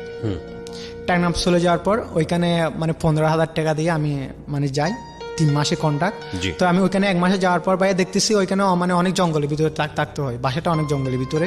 তারপর ওইখানে আমি ডাইরেক্ট মামাকে ফোন দিই, ওই যে মামার কাছে ফুলের দোকানে চাকরি করতাম ওনার কাছে কল দিই। কল দেওয়ার পর উনি বলতেছে মানে আমার দোকান থেকে চলে গেছে, আমার এখানে কল দিচ্ছে। তো আমি বলছি না মামা, আমি এখানে আসছি, আমি আপনার দোকানে আবার চাকরি করবো। আচ্ছা, মানে আবার ফিরে আসেন। হ্যাঁ, আবার ওইখান থেকে ডাইরেক্ট চলে আসছি। উনি আমাকে বিকাশে 500 টাকা পাঠায়, আমি ওইখান থেকে ডাইরেক্ট চট্টগ্রামের মানে চলে আসেন। হ্যাঁ, তারপর ওইখান থেকে ডাইরেক্টলি চট্টগ্রাম আসি। জি। মামার টাকা পাঠাইছে, এসে আবার ওনার দোকানে থাকি। তারপর ওই যে আমার যে পরীক্ষাটা খারাপ হয়, ইংলিশ পরীক্ষা, ওটা আমি আবার দিই। দেওয়ার পর আমি ক্লাস 9-এ পড়ি একটা স্কুলে। তারপর চলার পর মাঝখানে আমার একটা মামাতো বোনের বিয়ে চলে আসে 2018 দিকে। তারপর আমি ওই মামাতো বোনের বিয়েতে আসি, ওই যে যার কাছে ফুলের দোকানে চাকরি করি উনি, আমার মা, আমি আসি। আসার পর আমাদের দোকানের ভিডিও ক্যামেরা, DSLR সব কিছু আমি নিয়ে আসি আমার মামাতো বোনের ওইখানে, মানে আমাদের ওইখানে তো আছে, পরে আছে, সবগুলো আমার পক্ষ থেকে দিচ্ছে আর কি। তো ওইখান থেকে মানে আমার মামার একটা বন্ধুর একটা ভাইয়ের মানে ভাজি বলে আর কি, উনি কিন্তু ওই এখানে বিয়েতে আসছে। আসার পর গায়ে হতে ওই মেয়েটার সাথে আমার সাথে কোনো কথা হয় না। তারপর বিয়ের দিন দুলা আসার আগে বরকে বরণ করার জন্য মানে কতগুলো কাঁচা ফুল লাগবে। তো আমাদের কুতুব দিয়ে তো কোনো কাঁচা ফুল নেই, ফুলের দোকান বলতে না এখানে। জি। বর আগমনের জন্য কক্সিটের উপর কতগুলো মানে নাম লাগবে, ওগুলা কেনার জন্য আমি মানে এখানে আসি, বাজারে আসি। আসার পর ওই মেয়েটা দেখতেছে মানে আমাকে ফলো করতেছে, মানে আমি কি করতেছি না আমাকে ফলো করতেছে। আমি কিন্তু জিনিসটা বুঝি নাই প্রথমে। তো আমি আসার পর দুপুরে ওদিনকাল মানে শুক্রবার ছিল বিয়েটা, আমি দুপুরে গোসল করছি, করার পর মসজিদে যাব, তখন মানে আমি যেদিকে যাই ওদিক দিয়ে মানে মেয়েটা আমাকে একটু খেয়াল করে আর কি। তারপর আমি মসজিদে যাই, মসজিদে যাওয়ার পর মসজিদে নামাজ পড়ে আসি। আসার পর ওই বর আসছে, আসার পর ওই যে মেয়েটা আমাকে ফলো করে ও কিন্তু বরকে রিসিভ করার জন্য যায়। তো আমি ভিডিও ক্যামেরা ছিলাম, তো আমি যখন মানে ভিডিও করতেছি তখন ও মানে আমার দিকে মানে থাকা একটু মুশকে হাসার পর আমি একটু বুঝতে পারতেছি যে হয়তো মেয়েটা মনে আমাকে পছন্দ করে। তারপর বর আসার পর তো ওইখানে কি করছি, মানে একটা বড় ভাই ছিল ওই কুতুব ওইখানে ভিডিও করে, তো ওনাকে দিয়ে দিচ্ছি। তারপর আমি স্টেজ সাজাইছি, স্টেজের মধ্যে আমরা কিন্তু বরকে কিন্তু ধরছি মানে টাকার জন্য আর কি। জি। তো ওইখানে টাকা পাই প্রায় 1,000-1,500 টাকা পাই আর কি। তারপর বিয়ের ওই বরকে লিস্ট পড়ার পর টাকা পাওয়ার পর বরকে মালা পরানোর জন্য মানে স্টেজ উঠবে। তো মেয়েটা আমাকে বলছে আপনার থেকে উঠতে হবে। ওঠার পর আমি বলছি না আমি উঠবো না, আপনারা ওঠেন। উনি বলছে না উঠো। তো এক পর্যায়ে উঠি, ওঠার পর তো মেয়েটার সাথে আমার সাথে কথা হয়, কানে কথা হওয়ার পর মেয়েটা একটা টিস্যু নেওয়ার পর মুখটা পূজার পর আমাকে দেয়, আমি মুছার পর মেয়েটা হাত থেকে টিস্যুটা নেওয়ার পর ওর ওইখানে মানে ব্যাগের মধ্যে রেখে দেয়। রেখার পর ভাতটা দেয় মানে বরকে, ভাতটা দেওয়ার পর মেয়েটা বলছে মানে আমার পাশে বসো খাও। তো বলছে না এখানে খাবো না। তো ওইখান দিয়ে চলে যাই, মানে সব কিছু মানে খাওয়া দাওয়া শেষের পর মানে আঁকতে পড়াবে, তখন মেয়েটা আমার পাশে আসার পর আমি বলছি আপনাকে একটা কথা বলবো। তো মেয়েটা বলছে না মানে এখন কিছু বলতে হবে না, মানে পরে বলবা। তারপর আমি বলছি হ্যাঁ ঠিক আছে সময়। আমি ওখান থেকে বের হয়ে গেছি, বেরোয়ার পর মেয়েটা আমাকে খুঁজতেছে, খোঁজার পর পাই নাই। আমার মামাতো বোনকে বিদে দিছি, বিদে দেওয়ার পর মেয়েটা যাওয়ার সময় আমার থেকে মানে ফুল নম্বরটা চাইছিল, কিন্তু আমি দেই নাই। লাস্টে কী করছে, আমার একটা মামাতো বোনের মাধ্যমে আমার নম্বরটা নেওয়ার পর ফোন দেয় আমাকে, বলছে, আমি বলছি কে, ও বলছে দে আমি তিশা। তখন বলছি কোন তিশা, ওই যে ওদের বিয়ে বাড়িতে আপনার সাথে কথা বলছি তিশা। তারপর আমি যে ঠিক আছে সমস্যা নেই, কথা তো বলি, বলার পর ওকে দেখতে যাই। ও যখন স্কুলে যায় তখন কিন্তু আমি কিন্তু ক্লাস 9, মানে তখন আমি ক্লাস 9-এ পড়ি। তারপর মেয়েটাকে স্কুলে যাই, স্কুলে যাওয়ার পর দেখি, তারপর প্রতিদিন দাঁড়ায় থাকি, মানে একদম সকাল 8টা থেকে 4টা পর্যন্ত মানে একটানা মানে দাঁড়ায় থাকি, কোনো কিছু খাই না। মেয়েটা বের হবে, তারপর মেয়েটি পিছিয়ে পিছিয়ে যায়, তারপর ওইখান থেকে চট্টগ্রাম আসি ডাইরেক্টলি। জি। আসার পর ওইখানে ফোনে কথা হয়, কথা হওয়ার পর মাঝখানে আমি মেয়েটাকে প্রপোজ করি, কিন্তু মেয়েটা অ্যাকসেপ্ট করে না। তারপর এরকম বলতে মেয়েটা বলছে না ফ্রেন্ডলি ভাবে কথা বলবো। তো আমি বলছি হয়তো ফ্রেন্ডলি বললে তো আমাকে আগে বলতে পারতো, তুমি মানে তোমার কথাবার্তা রাখতেছি, তোমার সাথে রিলেশন করবো, ওই জন্য তো মানে আমি তোমাকে প্রপোজটা করছি। তো এই মেয়েটা এক পর্যায়ে মানে রাজি হয় না। তখন আমি কিন্তু বলতেছি তুমি যদি মানে অ্যাকসেপ্ট না করো তা আমি ঘুমের ওষুধ খাবো, মেয়েটাকে বলতেছি।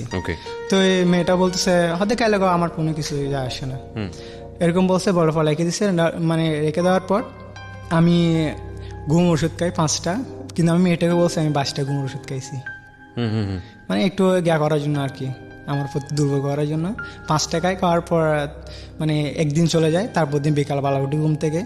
ওটার পর আমরা বলছি কি হয়েছে, আমি বলছি না একটু মাথা ব্যথা করছিল, ওই আমার মতো মানে জবে চলে যায় সকালবেলা। তারপর আমার মার্চে আসার পর বলছি কি হয়েছে, আমি না কিছু হয় না, একটু খারাপ লাগছে তাই ঘুমিয়ে গেছি। আচ্ছা। তারপর মেয়েটা বলতেছে আচ্ছা ঠিক আছে, তুমি যেহেতু বাড়িতে আসবা জানুয়ারির দিকে, তাহলে আমাদের তো মানে মানে বিদায় অনুষ্ঠান, এসএসসি পরীক্ষার্থী, মানে তোমার মোবাইলটা নিয়ে আসিও আর তোমাকে দেখবো, মেয়েটা বলতেছে। তো আমার আচ্ছা ঠিক সমস্যা নাই। তো মেয়েটাকে দেখতে যাই, তো এই দেখার পর আমি আমাদের ফুলের দোকান থেকে একটা গোলাপ ফুল নিয়ে যাই মেয়েটার জন্য, মানে দিব। তারপর চকলেট নিয়ে যাই, আমি দিতে পারি নাই, আমার মামাতো বোনের মাধ্যমে দিই। দেওয়ার পর মেয়েটা আমাকে বলতেছে চকলেটগুলো তো হয়তো এখানে পাওয়া যায়, এগুলো কি চকলেট আনছো আমাকে বলতেছে। তো বলছে না যা পাইছি তা আনছি আর কি, ওরকম বলে। তারপর ওইখান থেকে চলে আসি। আসার পর একদিন আমি বলছি তুমি যদি আমাকে ভালো না বাসো তাহলে আমি কিন্তু সত্যি সত্যি কিন্তু আমি এবার কিন্তু মরে যাব। তো মেয়েটা বলতেছে না, আমি আবার 5টা ঘুম ওষুধ খাই। ঘুম ওষুধ খাওয়ার পর আমি কিন্তু মেয়েটার সাথে কিন্তু একটু অভিনয় করছি, আমি আজও বলি না, আমি আজকে স্বীকার করতেছি, আমি কিন্তু বোবাদের মতন করে কথা বলি। তো আমি বলছি দেখো আমি লোবেল না, আমি লোবেলের ফ্রেন্ড, অথচ কিন্তু আমি কিন্তু কথা বলতেছি মেয়েটার সাথে, মানে গলার মাঝখানে টিভি দেয়। আমি বলছি আমি লোবেল না, আমি লোবেলের ফ্রেন্ড, লোবেল মানে মারাত্মক অসুস্থ, ও পাগলামি করতেছে, তুমি যদি ভালো যদি না বাসে থাকো তাহলে বলো, আর যদি ভালোবাসলে বলো। তো মেয়েটা এক পর্যায়ে খাই দিদি ওদিনকার রাত্রে। আমার কিন্তু মানে নিজের মধ্যে কিন্তু কানা চলে আসে, কিন্তু ও কিন্তু বুঝতে পারে বলে কিন্তু আমি কিন্তু কানাটা কিন্তু চাপে রাখি। রাখার পর মেয়েটা আমাকে বলতে আচ্ছা ঠিক আছে ওকে দাও। তো আমি ও করে কথা বলি, মানে মানে আমার মুখ দিয়ে মানে ওই বোবা যেরকম কথা বলো ওরকম মানে মানে কথা বের করি।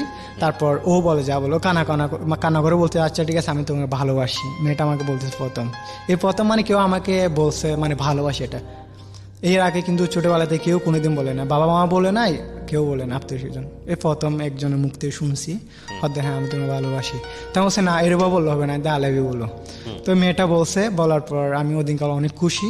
তো একদিন আমি ধরা খেয়ে যাই মেয়েটার হাতে। তারপর মেয়েটা ওদিনকাল ধরা খাই, আমার বন্ধু সে যে কথা বলি, কিন্তু মেয়েটা বুঝতে পারি এটা আমি। তো মেয়েটা বলতেছে না তোমার সাথে আর কথা বলবো না, তুমি একটা ফকির নিয়ে আমার সাথে কোনো কথা বলবো না, তোমার সাথে মানে তোমার মতন ছোটো লোকের সাথে আমি কথা বলতে চাই না, ওরকম বলে রেখে দে। তো আমার নিজের কাছে একটা জিত চলে আসে যে ও মেয়েটা আমার কেন ফকিরনি বলছে। ওরা কিন্তু আর্থিক অবস্থা অনেক ভালো। তারপর একদিন কি করছে মানে এই জিনিসটা মানে আমার মধ্যে কিন্তু অনেক ভাইয়া আমি জীবনে মনে সবচেয়ে তো ওদিনকাল বেশি মানে কষ্ট পাইছি। তারপর আমার একটা বন্ধুকে বলতেছি যে বন্ধু এরকম এরকম আমার রিলেশনটা ভেঙে গেছে। তো আমার বন্ধু আমাকে বলতেছে মানে কি কারণে। তো আমি বলছি হ্যাঁ আমার এরকম সমস্যা, টাকা নাই বলে আমার রিলেশনটা ভেঙে গেছে। তো আমার বন্ধু বলছে আচ্ছা ঠিক আছে টেনশন করিস না। তখন কিন্তু আমার কিন্তু 9 ফাইনাল পরীক্ষা চলে আসতেছে। জি। আসার পর আমার কিন্তু ওই স্কুলে যাই, রাতে কিছু পড়ি না, ওই একটা টিচার লাগছি, উনি আসলে পড়ি, উনি যা পড়ায় তা চলে গেলে আর কিছু পড়ি না। আমার আম্মা এসে কিন্তু বকা দেয় মানে কেন পড়তেছি না। আমার বন্ধু বলতে আচ্ছা ঠিক আছে তোকে একটা জায়গায় আজকে একটা জায়গায় নিয়ে যাবো। তো আমি বলছি কোথায় নিয়ে যাবো, চলো না দেখবা। তো ওইখানে যাওয়ার পর দেখতেছি অনলাইনে মানে বেট খেলতেছে, আমার চারটে ছোট বড় অনেক বড় বাইরে আছে। তো আমি ওই দিনকাল যাওয়ার পর দেখতেছি আমি এগুলো কি হয়তো তুই দেখ না। তো ও বলতেছে মানে আমাকে 1000 টাকা বেট মারবো, বাংলাদেশ নিব আমি। তখন মানে বাংলাদেশ নিলে 7000 টাকা, আর যদি পাকিস্তানে তাহলে 10,000 টাকা লাগবে, মানে ওইটা ছাড় আছে আর কি। তখন বাংলাদেশের মানে আর্থিক মানে একটু মানে বাংলাদেশ জিতবে না ওরকম মানে হয়ে গেছে তখন মানে বাংলাদেশকে সাথ দিছে, বলতে 7,000 টাকা বাংলাদেশ নিলে আর মানে পাকিস্তান নিলে 10,000 টাকা লাগবে। তো আমি বলছি আচ্ছা ঠিক আছে, আমি বাংলাদেশ জিতলে আমি 7,000 টাকা পাবো, ওরকম বলে মারছে। ওদিন কাল দেখতেছি মানে বাংলাদেশ জিতে গেছে। ওকে, আমি বলছি এতে বাংলাদেশ জিতে গেছে, এতে টাকা পাইছে। ও বলছে হ্যাঁ পাইছে, কিন্তু কত? 7,000 টাকা। তখন ভাই আমার মাথার মধ্যে মানে লুপটা চলে আসছে আচ্ছা, যে না, মানে আপনি জানতেন এটা জুয়া খেলা বা বেটিং এসব কিছু জানতেন না? মানে ওখানে টোটালি কিছু জানতাম না। আমি জানি মানে এখানে টিয়া মারলে মানে টিয়া পাই, মানে এখানে টিয়া মারলে যে চলে যায় ওইটা কিন্তু জানতাম না ভাই। জানতেন না? ওকে, তারপর? তো তারপর ওইখান থেকে চলে আসি। আসার পর আমি রাত্রে অনেকক্ষণ চিন্তা করতেছি যে না, আমার বন্ধু আজকে টাকা পাইছে, আমি লেখাপড়া করতেছি এখানে ফুলের দোকানে জব করে বা কত টাকা পাই, ও তো একদিনে তো 1,000 টাকা মাধ্যমে 7,000 টাকা হয়ে গেছে। তো তারপর আমি ওকে না বলে একদিন চলে যাই ওইখানে। যাওয়ার পর আমিও ঠিক মারছিলাম ওদিনকাল বাংলাদেশের সাথে আপনার ওই আফগানিস্তানের সাথে খেলা চলছিল। জি। তারপর আমি ওদিনকাল মানে দেখতেছি মানে বাংলাদেশে মানে ওরকম মানে 3,000 টাকা 7,000 টাকা সাথ দিচ্ছিল, আমি ওদিনকাল 1,000 টাকা মারছি। মারার পর দেখছি ওদিনকাল বাংলাদেশ জিতে গেছে আফগানিস্তানের সাথে। তারপর আমি ওদিনকাল মারার পর মানে আবার ওইটা তো দিনের খেলা ছিল, রাত্রে কিন্তু শ্রীলঙ্কার সাথে মানে এটা আপনি কিভাবে মারতেন, মানে কোথায় করতেন, কিভাবে জিনিসটা করতেন বলে ওইখানে একটা দোকান আছে। আচ্ছা, তো ওইখানে সবাই মারে। ও সবাই গিয়ে বাজি ধরে? হ্যাঁ, সবাই গিয়ে আচ্ছা, ওইখানে আচ্ছা। বাজি মারে। ওকে। তো আমিও যাই ওইখানে। যাওয়ার পর ওই যে বুঝতে পেরেছি। মানে বন্ধুর মাধ্যমে গেছি। ঠিক আছে, হ্যাঁ। তারপর মারার পর ওদিনকাল আমি মানে জীবনে প্রথম পাইছি বাজির টাকা 3,000 টাকা। তখন আমি বলছি যে এখানে 3,000 টাকা পাইছি। উনি বলছে যে তুমি একটা বাজি মারলে পেলে পেতে পারো। আমি বলছি কি হয়তো 350 রান হবে না বলে মারো, মানে টোটাল টার্গেট মানে বাংলাদেশ টার্গেট দিবে না। তো ওইখানে দেখা যাচ্ছে 350 রান হবে কিনা, মানে হলে মারতে পারবেন, না হলে মারতে পারবেন ওইখানে ওভার আন্দার। তো আমি বলছি না, 350 রান টার্গেট হবে না। টার্গেটটা ছিল 290 রান নিয়ে কত জনের টার্গেট ছিল। আমি ওইখানে 1,000 টাকা মারছি, ওইখানে 1,000 টাকা পাই। তখন আমার কাছে 4,500 টাকা চলে আসে। আসার পর তখন আমি আর বেটেন মারি না। রাত্রে চলতেছে শ্রীলঙ্কার সাথে ইন্ডিয়ার সাথে। প্রিয় শ্রোতা, আমরা এই পর্যায়ে ছোট্ট একটা বিরতি নেব। আপনারা শুনছেন secrets with me RJ Kibria, Dhaka FM 90.4 A. Secrets. Something beyond entertainment.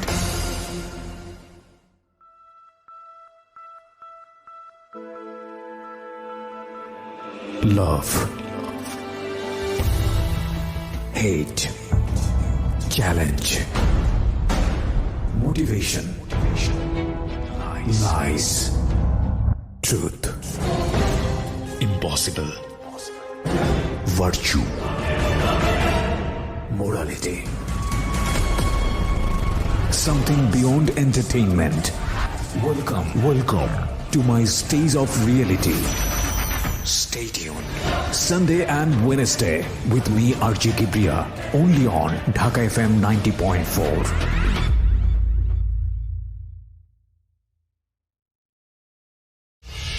Secrets. Something beyond entertainment. প্রিয় শ্রোতা, আরো একবার স্বাগত জানাচ্ছি সিক্রেটসে। আপনারা শুনছেন ঢাকা FM 90.4। আমি RJ কিবরিয়া আপনার সাথে রয়েছি। আমি কথা না বাড়িয়ে গেস্টের কাছে আবারও ফিরতে চাই। আমরা যেখানটায় ছিলাম, তারপর তো ইন্ডিয়া নিতে গেলে মানে ডবল সাল লাগে আর কি, 1,000-2,000 টাকা দিতে হয়। তো আমি জানি ইন্ডিয়া জিতবে, কেন ইন্ডিয়ার সাথে তো পারে না। তো আমি ওদিনকাল ইন্ডিয়ার পক্ষে 2,000 টাকা মারি, মানে 4,000 টাকা দিয়ে মানে 2,000 টাকা পাবো। তারপর ওদিনকাল ইন্ডিয়া জিতে গেছে, ওদিনকাল আমি মোট 6,500 টাকা পাই। তারপর বাসায় আসার পর অনেকক্ষণ চিন্তা করতেছি, আর না আমি এটাই মারবো, আর চাকরি করবো না, পড়ালেখার পাশাপাশি এটাই করবো। তখন ভাই আমি ফুলের দোকানের চাকরিটা ছেড়ে দিই। আমি ওইরকম 3-4 বার মারি। ওইখানে কিন্তু ভাইয়া 100 টাকা করে বেড দিতে হয়। আপনি পেলেও আপনাকে 100 টাকা বেড দিতে হবে, না পারলে 100 টাকা বেড দিতে হবে, মানে যার কাছে মারি বাজি। জি, মানে 1,100 টাকা করে বেড আর কি। তো আমি 3-4 বার মারি ওনার দোকানে। মারার পর তখন আমার কাছে 22,000 টাকা নিয়ে 23,000 টাকা ছিল সবগুলো মিলাল, মানে লাভ আমারগুলো ছাড়া। তো আমি একটা জিনিস চিন্তা করতেছি, না আমি এখানে আর মারবো না, আমি নিজে একটা অ্যাকাউন্ট করবো। আচ্ছা। তো আমি একটা বড় ভাইকে ধরছি। উনি বলতেছে তুই তো নেটের মধ্যে বেড মারস, তুই আমার নেটের মধ্যে খেল, আমাকে কোনো বেড দিতে হবে না, ডলার ফেলে ওগুলো বিক্রি করে তুই টাকা নিবি নেটের মধ্যে। হ্যাঁ, মানে ওনার মানে অ্যাকাউন্ট আছে, যাকে ধরছি ওনার একটা অ্যাকাউন্ট আছে। উনি বলছে আমার অ্যাকাউন্টে খেল, তারপর তোর ওইখানে তো 100 টাকা করে বেড ডস, আমার এখানে বেড দিতে হবে না, তোর ইচ্ছে মতো তুই খেলতে পারবি, আমার কোনো বেড দিতে হবে না। তারপর যদি টাকা পাইলে আমার কিছু দিবে আর কি। তো আমি কি করছি, ওদিনকার ওনার মোবাইলে মানে $50 ঢুকাই। $50 দাম বাংলাদেশে 5,000 টাকা। মোবাইলে কিভাবে ঢুকান এটা? ডলার মানে নেট আলার ডলার বলে এটা। আচ্ছা, মানে অ্যাকাউন্ট সিস্টেম আছে। ওকে। তো মানে একজনের ওই বিকাশ জেন্ডিকে একজন মল থেকে একজন মলে ট্রান্সফার করে ওরকম $50 আপনার কাছ থেকে কত টাকা নেয়? 5,000 টাকা। অনেক বেশি টাকা। ও আচ্ছা, ওই ডলার একটা অন্য হিসাবের ডলার। হ্যাঁ, ঠিক আছে, ওইটা কিন্তু ওইরকম না। আচ্ছা আচ্ছা, বুঝতে পেরেছি। ইন্টারন্যাশনাল ডলার না, ওইটা আচ্ছা আচ্ছা, বুঝতে পেরেছি আমি। হ্যাঁ, বেটিং ডলার। হ্যাঁ, বেটিং ডলার। তারপর ওদিন কাল ঢুকার পর আমি ওনাকে 5,000 টাকা দিই, $50। উনি কিন্তু ডলার কিন্তু কিনছিল আপনার 96 টাকা করে, আর বাকিগুলো উনি রেখে দিচ্ছে। তো আমি ওনার সাথে 100 টাকা মনে ডলার নেই, আমরা ওইখানে মারি ওইখানে 100 টাকা করে। ঢুকানোর পর উনি আমাকে বলছে মানে খেলা মারবা, ফুটবল খেলা চলতেছে বার্সেলোনার সাথে, মানে ইলিয়ান মাদ্রিদের সাথে ফুটবল খেলা চলতেছে। তো আমাকে বলছে মানে প্রথম গোল কে দিবে, আমাকে বলতেছে আচ্ছা, বার্সেলোনা দিবে নাকি রিয়াল মাদ্রিদ দিবে। তো আমি বলছি না, বার্সেলোনার প্রথম গোল দিবে। ওইরকম বলে আমি $20 মারছি। আচ্ছা, মানে আমি বলছি মানে $20 মানে 20 টাকা মনে করে মারছি। ওইখানে তো 2,000 টাকা, আমার মাথায় ওইটা সেন্স ছিল না, 20 টাকার ওইখানে নেট। তারপর মারার পর দেখছি মানে বার্সেলোনার গোল একটা কে ফেলছি, ডলার চলে গেছে। ওকে, যার পর আবার বলছেন আবার বার্সেলোনা গোল দিবে, মানে 2 নম্বর গোল বার্সেলোনা আবার দিবে, আবার $20 মারছি। আবার দেখছি মানে রিয়াল মাদ্রিদ আবার গোল দিছে বার্সেলোনাকে। তারপর দেওয়ার পর হাফ টাইম হয়ে গেছে, হাফ টাইমের পর বলতেছি রিয়াল মাদ্রিদ গোল দিবে, হাফ টাইমের পর গোল আর মানে নেক্সট গোল রিয়াল মাদ্রিদ আবার দিবে। তখন দেখছি বার্সেলোনা মানে রিয়াল মাদ্রিদকে গোল দিছে $10। একদিন আমি $50 খাওয়া দিচ্ছি দিনকাল। ওকে, খাওয়া দেওয়ার পর আমি চিন্তা করতেছি আবার ডলার ঢুকাবো না, এই টাকাগুলো যেহেতু চলে গেছে আমি আবার টাকাগুলো এগুলো আনবো। তারপর আমি আবার ডলার ঢুকাই $100, 10,000 টাকা দিয়ে। আচ্ছা, ডলার ঢুকানোর পর তখন আর ফুটবল খেলা মারি না আমি। ওই এশিয়া কাপ চলতেছে, বাংলাদেশের সাথে আপনার আবার পাকিস্তানের সাথে খেলা চলে। ওকে, তারপর ওদিনকাল মারার পর দেখছি আমি 1,000 টাকা মারছি, ওদিনকাল মানে পাকিস্তান জিতছে বাংলাদেশের সাথে। আচ্ছা, ওদিনকাল আমি আবার 7,000 টাকা পাই। ওকে, পাওয়ার পর তারপর বলছি না, এখানে তো 5,000 টাকা গেছে, 7,000 টাকা পাইছি, এখানে তো সমস্যা নাই, কার কাছে বেড দিতে হয় না। তখন দেখছি আমার কাছে মানে প্রায় $170 হয়ে গেছে। ওই $100 আবার এনে 7,000 টাকা $70, $170 হয়ে গেছে। তারপর আমি কি করছি, এগুলো নিয়ে ওদিনকাল মারি নাই। মারানোর পর আফ্রিকার একটা লিগ চলতেছে ভাইয়া, আফ্রিকার লিগে। তো আমি ওনাকে বলছি যে মানে সিস্টেমটা আমাকে শিখে দাও, আমার মোবাইলে আপনি তো রাত্রিবেলাতে মারেন না, আমি রাত্রিবেলা বসে বসে মারবো। কারণ আফ্রিকার লিগের মধ্যে ভাইয়া রাত্রে 11টা থেকে শুরু হয়, এগুলো রাত 3টা-4টা পর্যন্ত চলে। তো আমি বলছি আমার মোবাইলে মানে সিস্টেম করে দেন, আমি আমার মোবাইলে সিস্টেম করে দেন, আপনার ওইখানে মানে আমি নিজে খেলবো, আপনার থেকে মারতে হবে না। ওইখানে ভাই একটা সিস্টেম কি মানে তাড়াতাড়ি মারতে হয়, যখন উইকেট পড়ে যায় তখন লেট কমে যায়, মানে বাড়ে আর কমে। জি। তারপর আমি আমার মোবাইলে সেট করার পর আমি নিজে মারতেছি। মারার পর আমি কিন্তু মারছিলাম কিন্তু $20 হয়ে গেছে $120। মানে আমি 20 মানে প্রথম 10 দিই নাই, আমি শুধু মানে 20 মনে করছে, মানে 10 উঠে গেছে, তার 20 মারছে। ওইখানে গেছে ভাইয়া মানে মানে $20 হয়ে গেছে। আমি বলছি মানে 2,000 টাকা মারছি, দেখতেছি মানে ওইখানে প্রায় 12,000 টাকা মেরে দিয়েছি। 12,000 টাকা মেরে দিয়েছেন? হ্যাঁ। আচ্ছা, আমি বলছি মানে 2,000 টাকা মারছি। তারপর ওইখানে দেখছি মানে দলটা মানে উড়ে গেছে। তারপর মানে $120 চলে গেছে, তখন মানে মাথা পুরো ঘুরে গেছে। তখন আপনার অ্যাকাউন্টে কত টাকা? তখন 17,000 টাকা বাংলাদেশি টাকা। আচ্ছা, ঠিক আছে। তারপর ওই যে আমি মারতে চাইছিলাম $20 হয়ে গেছে $120, মারতে চাইছিলাম 2,000 টাকা হয়ে গেছে মানে 12,000 টাকা। তারপর দেখতেছি আমার মানে চলে গেছে।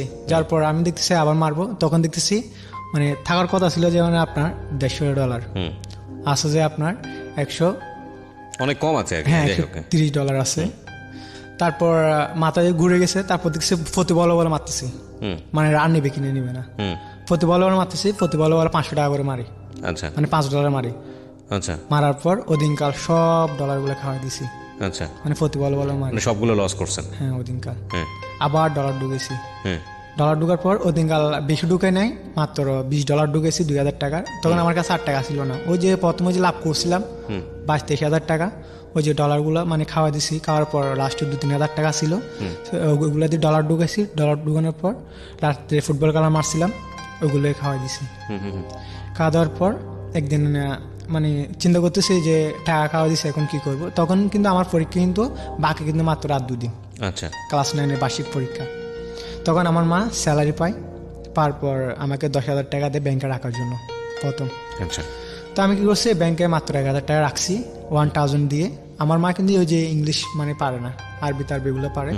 তো আমি কি করছি, ওইখানে 1,000 টাকা জমা দিই। জমা দেওয়ার পর আসি, ওই যে এখানে কিন্তু 2টা মানে পৃষ্ঠা আছে। প্রথমে একটা ব্যাংকে নিয়ে ফেলেছি রে, লাস্টে যেটা থাকে ওটা কি করছি আমি 8টা শূন্য বসে দিছি। আচ্ছা, মানে ওইখানে 10,000 টাকা করে ফেলছি। করার পর আমি কি করছি 9,000 টাকা দিয়ে আবার ডলার কিনছি। কেনার পর মানে আমি ব্যাংকের টাকাটা চুরি করছেন মূল কথা হচ্ছে এটা। হ্যাঁ, তারপর ব্যাংকে দিই না, 1,000 টাকা দিয়েছি মাত্র। আর 9,000 টাকা আমার কাছে আছে, 9,000 টাকা আমি ডলার কিনছি। ডলার কেনার পর আমি আবার বিল মারছি, মারার পর 1 সপ্তাহের ভিতরে আবার ডলারগুলো খাওয়াই দিছি। নেশার মধ্যে পড়ে গেলেন কেন? আপনি তো লাভ করেননি প্রথম থেকে, আমি যেটা শুনছিলাম যে খুব একটা লাভ তো করেননি, তারপরও নেশার মধ্যে পড়ে গেলেন। পড়ে গেছি ভাইয়া, ওই যে মানে মানে এই মেয়েটা যে বলছে মানে ফকিন্নি, আচ্ছা, তখন মানে একটা জিত চলে আসে। আর যেভাবেই হোক আমাকে বড় লোক হইতে হবে হ্যাঁ, মেয়েটাকে পাওয়ার জন্য, মেয়েটাকে পাওয়ার জন্য হতে হবে। আর এবং আপনি এই রাস্তাটাই বেছে নিলেন। হ্যাঁ, এটাই নিচ্ছি। আচ্ছা, কেননা এই প্রথমত অ্যাকাউন্টটা কার ছিল? এটা নামটা বলবো ভাইয়া? না না না, আমি জানতে চাচ্ছি যে অ্যাকাউন্টটা কার, মানে আপনার নিজের ছিল নাকি আপনার না, অন্যজনের অন্য একটা বড় জনের ভাই ছিল? অ্যাকাউন্ট। আচ্ছা, বড় ভাইয়ের অ্যাকাউন্ট থেকে আপনি কাজটা করতেন। ঠিক আছে, আমি অবাক হচ্ছি। আমি প্রথমেই বলেছিলাম আপনাদেরকে যে বাংলাদেশে এই যে জুয়ার ব্যাপারটা, এটা নিয়ে সরকারের সচেতন হওয়া উচিত। আমি জানি সরকার অনেক বেশি প্রোঅ্যাক্টিভ। এই যে কিছুদিন আগে ইন্টারনেটে যে নিরাপদ কন্টেন্টের জন্য আমাদের মাননীয় মন্ত্রী মোস্তফা জব্বার সাহেব যে ধরনের মুভমেন্টে গেলেন, এটা নিঃসন্দেহে প্রশংসার। কারণ আমরা বাংলাদেশিরা আমাদের যে সামাজিক অবস্থা সেই জায়গাটা থেকে এখনও এতটা অ্যাডভান্স লেভেলে আসেনি যে আমাদের এখানে ইন্টারনেট কন্টেন্ট মানে যাচ্ছে তাই কন্টেন্ট করবে। এবং এই জায়গাটা থেকে আমার মনে হয় যে ইন্টারনেটে উনি যেভাবে পর্ন সাইট বন্ধ করার জন্য কাজ নিয়েছেন এবং যেটা করেছেন সফলতার সঙ্গে, আমি বলবো এটা নিঃসন্দেহে প্রশংসার। যেটা ওনার আগের মন্ত্রীও যিনি ছিলেন উনিও চেষ্টা করেছিলেন করার জন্য, কিন্তু ওনার মতো সফল হতে পারেননি, বিশেষ করে মোস্তফা জব্বারের মতো সফল হতে পারেননি তিনি আগের মন্ত্রী, আমি বলবো, এটা আমার ব্যক্তিগত অপিনিয়ন। এবং একই সাথে আরেকটা জিনিস যেটা বলতে চাই যে উনি বলেছেন কিছু বেটিং সাইটও বন্ধ করেছি। আমি স্যারকে রিকোয়েস্ট করব আজকের এই অনুষ্ঠানের মধ্য দিয়ে, আমি ঠিক জানি না ওনার কানে পৌঁছাবে কিনা, যে এই বিষয়টাতে আরও বেশি, আমি মনে করি পর্ন সাইট যতটা ভয়ঙ্কর তার চেয়ে কোনো অংশেই এই যে বেটিং সাইটগুলো আছে, জুয়া খেলার যে সাইটগুলো আছে, সেগুলো কোনো অংশেই কম নয়। কারণ ওটা তো মাথাকে শেষ করে দেয়।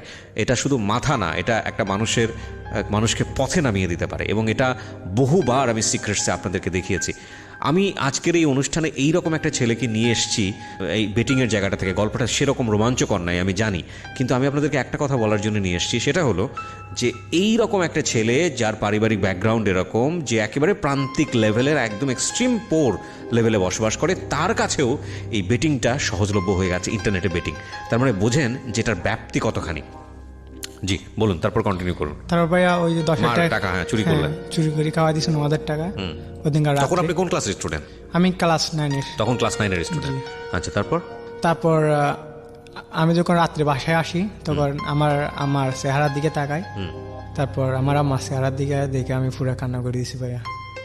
তারপর আমি মানে কি বলবো, ওদিনকাল অনেক কষ্ট পাইছি। চেহারার দিকে তাকায় তুমি কান্না করে দিয়েছো? মানে আমি তুমি করে বললাম কেন, কারণটা কি?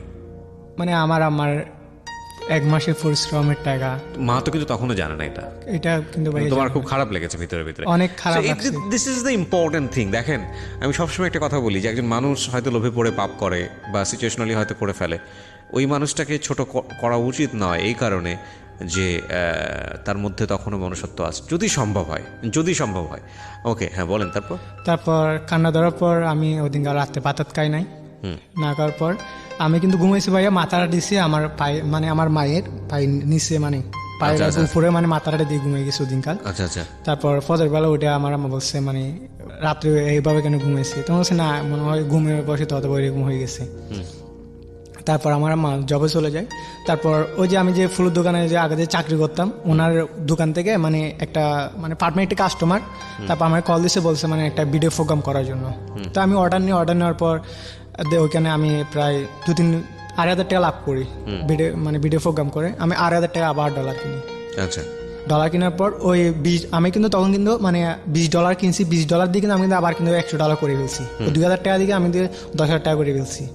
তো আমি ভাবতেছি আমি তো সবসময় তো খাওয়াই দিই যে আমার মার থেকে তো আমি 9,000 টাকা নিচ্ছি, তাহলে আমি ডলারগুলো বিক্রি করে ফেলবো। আচ্ছা, মানে চিন্তা ভাবনা ছিল। তারপর ওইখানে মানে ডলার বিক্রি করার জন্য ভাইয়া মানে একটা অ্যাকাউন্টের থেকে আরেকটা অ্যাকাউন্টে মানে ট্রান্সফার করতে হয়। আচ্ছা, তো আমি কি করছি যে না $20 মানে $100 করছি, আমি আরো $100 করবো করে তারপর একসাথে সবগুলো আমি বিক্রি করে ফেলবো $20 রেখে। তারপর আমার কিন্তু তখন পরীক্ষা শুরু হয়ে গেছে। জি, আমার পরীক্ষা দেওয়ার পর ওদিনকাল মানে যেদিনকাল আমি ডলার কিনছি $20 $100 করছি, ওদিনকাল কিন্তু আমার ম্যাথ পরীক্ষা, তারপর দিন ওদিনকাল রাতে কিন্তু খেলতেছি। তারপর আমি কি করছি ভাইয়া মানে আবার মানে একই সিস্টেম করে মানে আমি আবার বেট খেলছি, কালাফর দেখছি আবার মানে সবগুলো খাওয়া দিছি। আচ্ছা, তখন কিন্তু ভাইয়া মাথা একদম মানে মাঝে সাথে পুরো গরম হয়ে গেছে। গরম হওয়ার পর আমার একটা মোবাইল ছিল, এমআই মোবাইল। মোবাইলটা আমি বিক্রি করে দিয়েছি, নিয়েছিলাম 9,500 টাকা দিয়ে, ওইটা আমি 4,000 টাকা বিক্রি করেছি ওদিন কালে। আমি কিন্তু বাসায় বলছি আমার মোবাইলটা হারিয়ে গেছে, সাথে সাথে কিন্তু ডলার ঢুকার পর আমি কিন্তু আমার পরীক্ষা দেয়, ওইটা কিন্তু আমার কিন্তু মাথায় কিন্তু কাজ করতেছে না যে পরীক্ষা। আমি বলছি পরীক্ষা দেওয়ার কোনো দরকার নেই, আমি বেট খেলবই। আমি ওই ওদিন কাল মানে মানে মোটামুটি একটু মানে বাড়াই আর কি। ওই যে প্রথমে $100 খাওয়া দিছি, খাওয়া দেওয়ার পর আবার মানে $40 কিনছি, ওইগুলো দিয়ে মানে $60 করছি। করার পর তারপর দিয়ে পরীক্ষা দিতে যাই, পরীক্ষা দেওয়ার পর মানে পরীক্ষা দিয়ে আসার পর আমি আবার বেট খেলি। বেট খেলার পর তারপর দিন দেখছি মানে আবার মানে অ্যাকাউন্টে আমি ডলারগুলো খাওয়াই দিছি। তারপর ওই যে আমি যার অ্যাকাউন্টে মারি ওনায় কিন্তু একটা লাভ আছে ভাইয়া, মানে প্রতি সপ্তাহে কিন্তু ওনায় কিন্তু বোনাস দেয়, ওইটা কিন্তু আমি কিন্তু জানি না। আচ্ছা, মানে ডলার যে বোনাস দেয় ওইটা কিন্তু আমি কিন্তু জানি না। আচ্ছা। তো আমি যার থেকে ডলার কিনি উনি আমাকে বলতেছে যে মানে তুমি তো খাবার দিতে আসো, মানে প্রায় 20-15 হাজার টাকা উপরে খাওয়া দিচ্ছ, তাহলে তোমার কি ওইখানে কি বোনাস টোনাস দেয়? আমি তো ভাই বোনাস টোনাস বলতে আমি তো এগুলো বুঝি না কি বোনাস, আমি তো এমনি নেট টেট এগুলো বুঝি। বোনাস কি হতে প্রতি বৃহস্পতিবারে মানে একটা বোনাস আছে। আপনি যদি 32,000 টাকা যদি একসাথে বলতে মারেন তাহলে আপনাকে $20, $15 ওরকম বোনাস দেয়। আর যদি মারেন 2-3 হাজার টাকা মারলে $5 আপনাকে বোনাস দেবে প্রতি সপ্তাহে। আচ্ছা, মানে ফ্রি দিল? হ্যাঁ, ফ্রি দিবে, না মারলে দিবে না, মারলে ফ্রি দিবে। সপ্তাহে 3 বার মারতে হবে বা 3 দিন পর্যন্ত মারতে হবে। তারপর আমার তো মানে মাথার চিন্তা ধরে গেছে, আমি তো 2 মাস ধরে তো ওর অ্যাকাউন্টে মানে বেট মারি, তাহলে তো বোনাসটা পাওয়ার কথা। বোনাস তো পাওয়ার কথা, কেননা আমি তো 15,000 টাকা মারছি, 15,000 আমি না পারলেও 27,000 টাকা বোনাস পাবো। আমি বোনাসগুলো পাইনি। তো আমি কি করছি, ওনাকে না বলে একটা বড় ভাইয়ের সাথে আমি কথা বলছি যে ভাই আমার একটা অ্যাকাউন্ট খুলে দেন আমার নিজের নামে। তো উনি বলছে খুলে দিতে পারবা, কিন্তু একটা সত্য, কিন্তু নাম বলতে পারবা না, কেননা এটা বাংলাদেশে কোনো বৈধ না। তখন বলছে হ্যাঁ সমস্যা নাই। তো উনি বলছে আচ্ছা ঠিক আছে, আমার একটা অ্যাকাউন্ট আছে, এটা আমি মানে বেশি দিব, তুমি নিবে কিনা? তখন বলছে ভাই কত, হয়তো 3,000 টাকা দিয়ে। তো এমন আচ্ছা ঠিক আছে সমস্যা নেই। তো এই পাসওয়ার্ড টাসওয়ার্ড সবগুলো শেষ করে দিছে, নাম টাম সবগুলো শেষ করে দিছে, ওই শুধু মানে অ্যাকাউন্টের নামটা আছে ওনার নামে, ওই পাসওয়ার্ড টাসওয়ার্ড সবগুলো শেষ করে দিছি। শেষ করে দেওয়ার পর এখন আমার নিজের কাছে অ্যাকাউন্ট চলে আসছে। আসার পর আমার আম্মা কী করছে, মানে বাড়িতে জায়গা কিনবে, তারপর আমার মামাকে মানে কতগুলো টাকা দিচ্ছিল আর কি। ওই যে আমরা না আসার আগে আমার মামাকে 5,000 2,000 করে জমাতে 1 লাখ টাকা আমার মামা কিন্তু দাঁত দিছে। সরি 1 লাখ টাকা না, 1 লাখ টাকা মানে 1,15,000 টাকা দাঁত দিছে। ওই আমার মামা বুট বাঁধছে ওইখানে নিছে। তো নেওয়ার পর মানে আমার মামা বলতেছে আমার কাছে তো বুটটা মানে বিক্রি করে দিলে তার টাকাগুলো দিয়ে দিব, তুমি 15,000 টাকা রাখো। আমি 1 মাস মতো বুট বিক্রি করে দিলে, কেন বুটের মতো লস হচ্ছে, ডাকাতে ধরে লস করছে আর কি। 15,000 টাকা দেয়, ওগুলো আমার নানার বাড়ি ওইখানে দিয়ে দেয়। তো তারপর আমার মামা কি করছে, ওই মানে 1 লাখ টাকাগুলো মানে একদিন মানে আমার নানিকে দিয়ে পাঠায় আমার মায়ের এখানে। তো আমার মা কি করছে, টাকাগুলো আমার বোনের অ্যাকাউন্টে রাখার জন্য আমাকে দেয়। তারপর আমি কি করছি, ওইখানে আবার মানে 1,000 টাকা রাখছি, 1 লাখ টাকার ওইখানে রাখার পর বাকি টাকা নিয়ে নিয়েছেন? বাকি টাকা আমার কাছে আছে। আমি তখন 99,000 টাকা? হ্যাঁ 99,000 টাকা আমার কাছে আছে। 60টা 1,000 টাকা আছে। মানে মা শুধু ইংরেজি বুঝতো না, এই কারণে আপনি এই সুযোগটা নিচ্ছেন। প্রিয় শ্রোতা, আমরা এই পর্যায়ে ছোট্ট একটা বিরতি নেব। আপনারা শুনছেন secrets with me RJ Kibria, Dhaka FM 90.4 A. Secrets. Something beyond entertainment.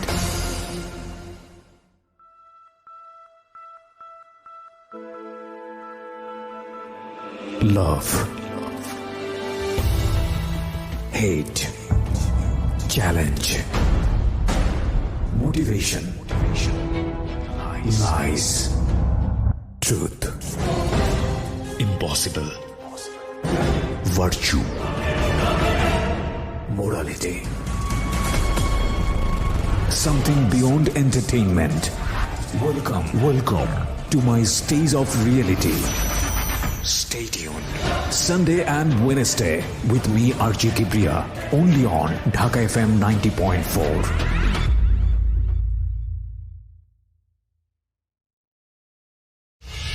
Secrets.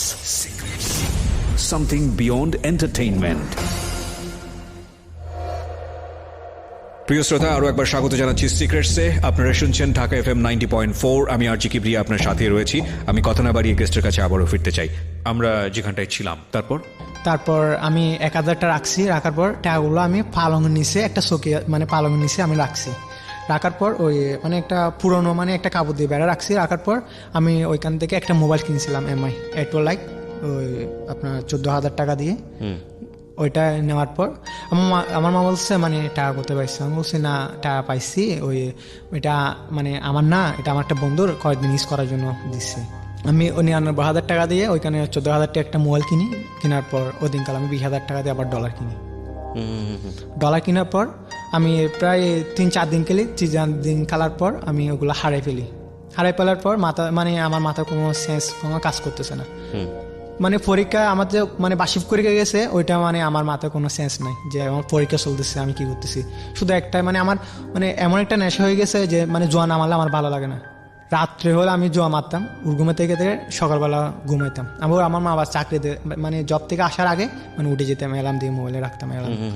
তারপর আমি ওরকম মারার পর ওই 20,000 টাকাগুলো খাওয়া দিই। খাওয়ার পর আমার কাছে আর আছে 80,000 টাকা। ওকে, 80,000 টাকার ওই আবার 80,000 টাকা থেকে আবার মোবাইল কিনছি, ওইগুলো কিন্তু আবার মাইনাস করে নেই।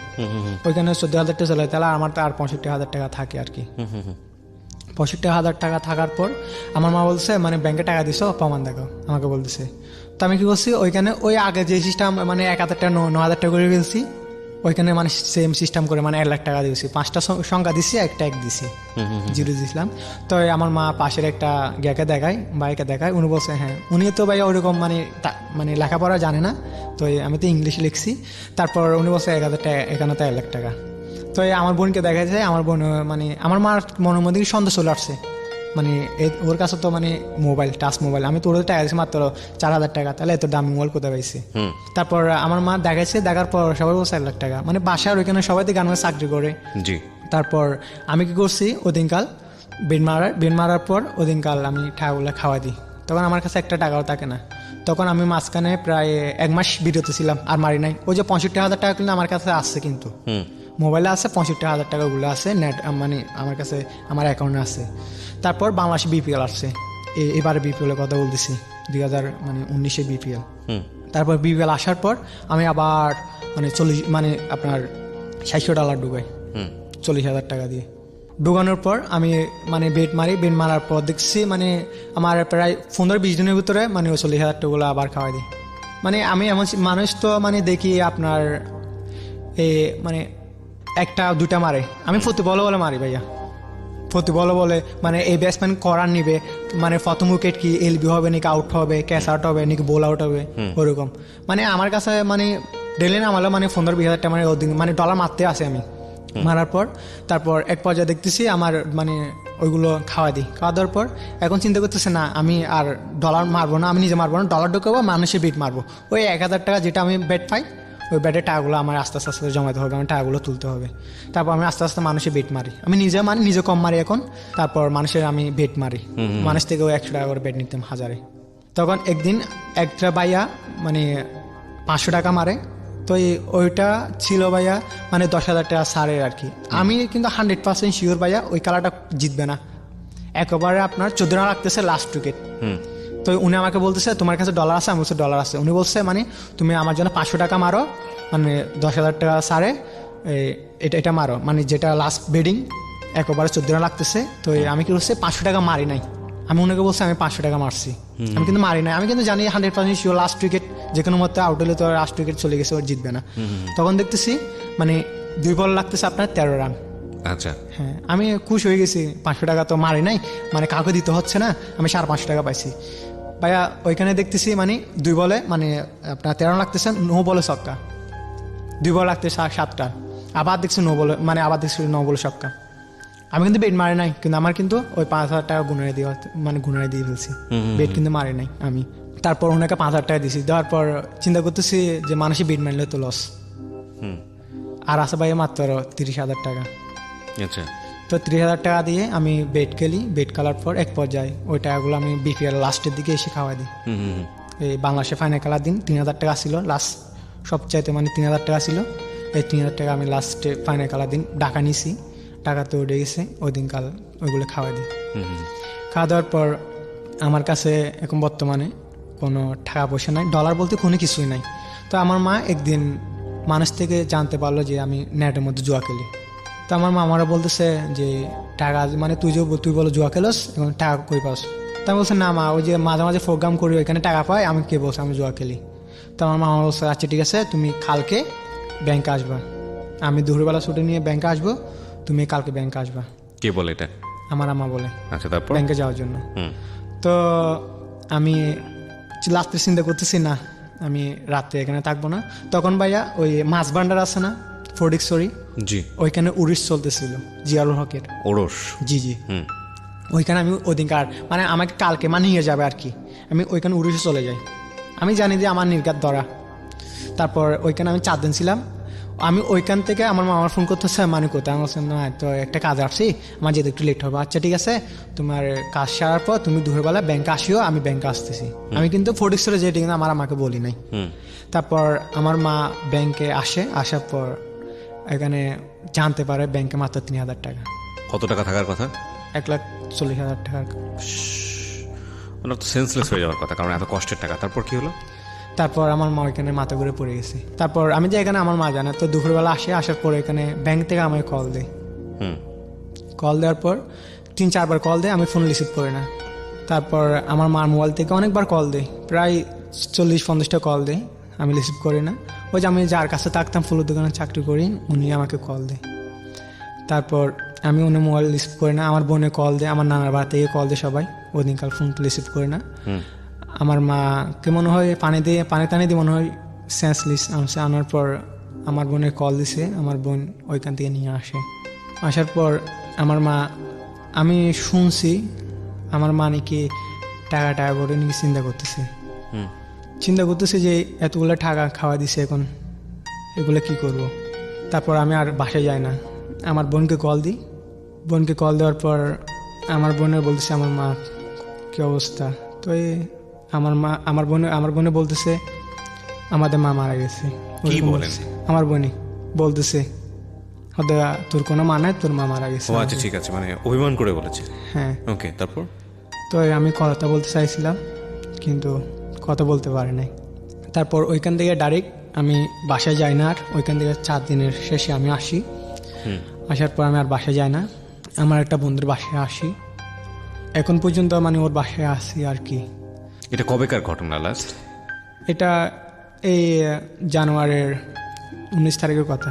জানুয়ারির 19 তারিখের কথা। হ্যাঁ।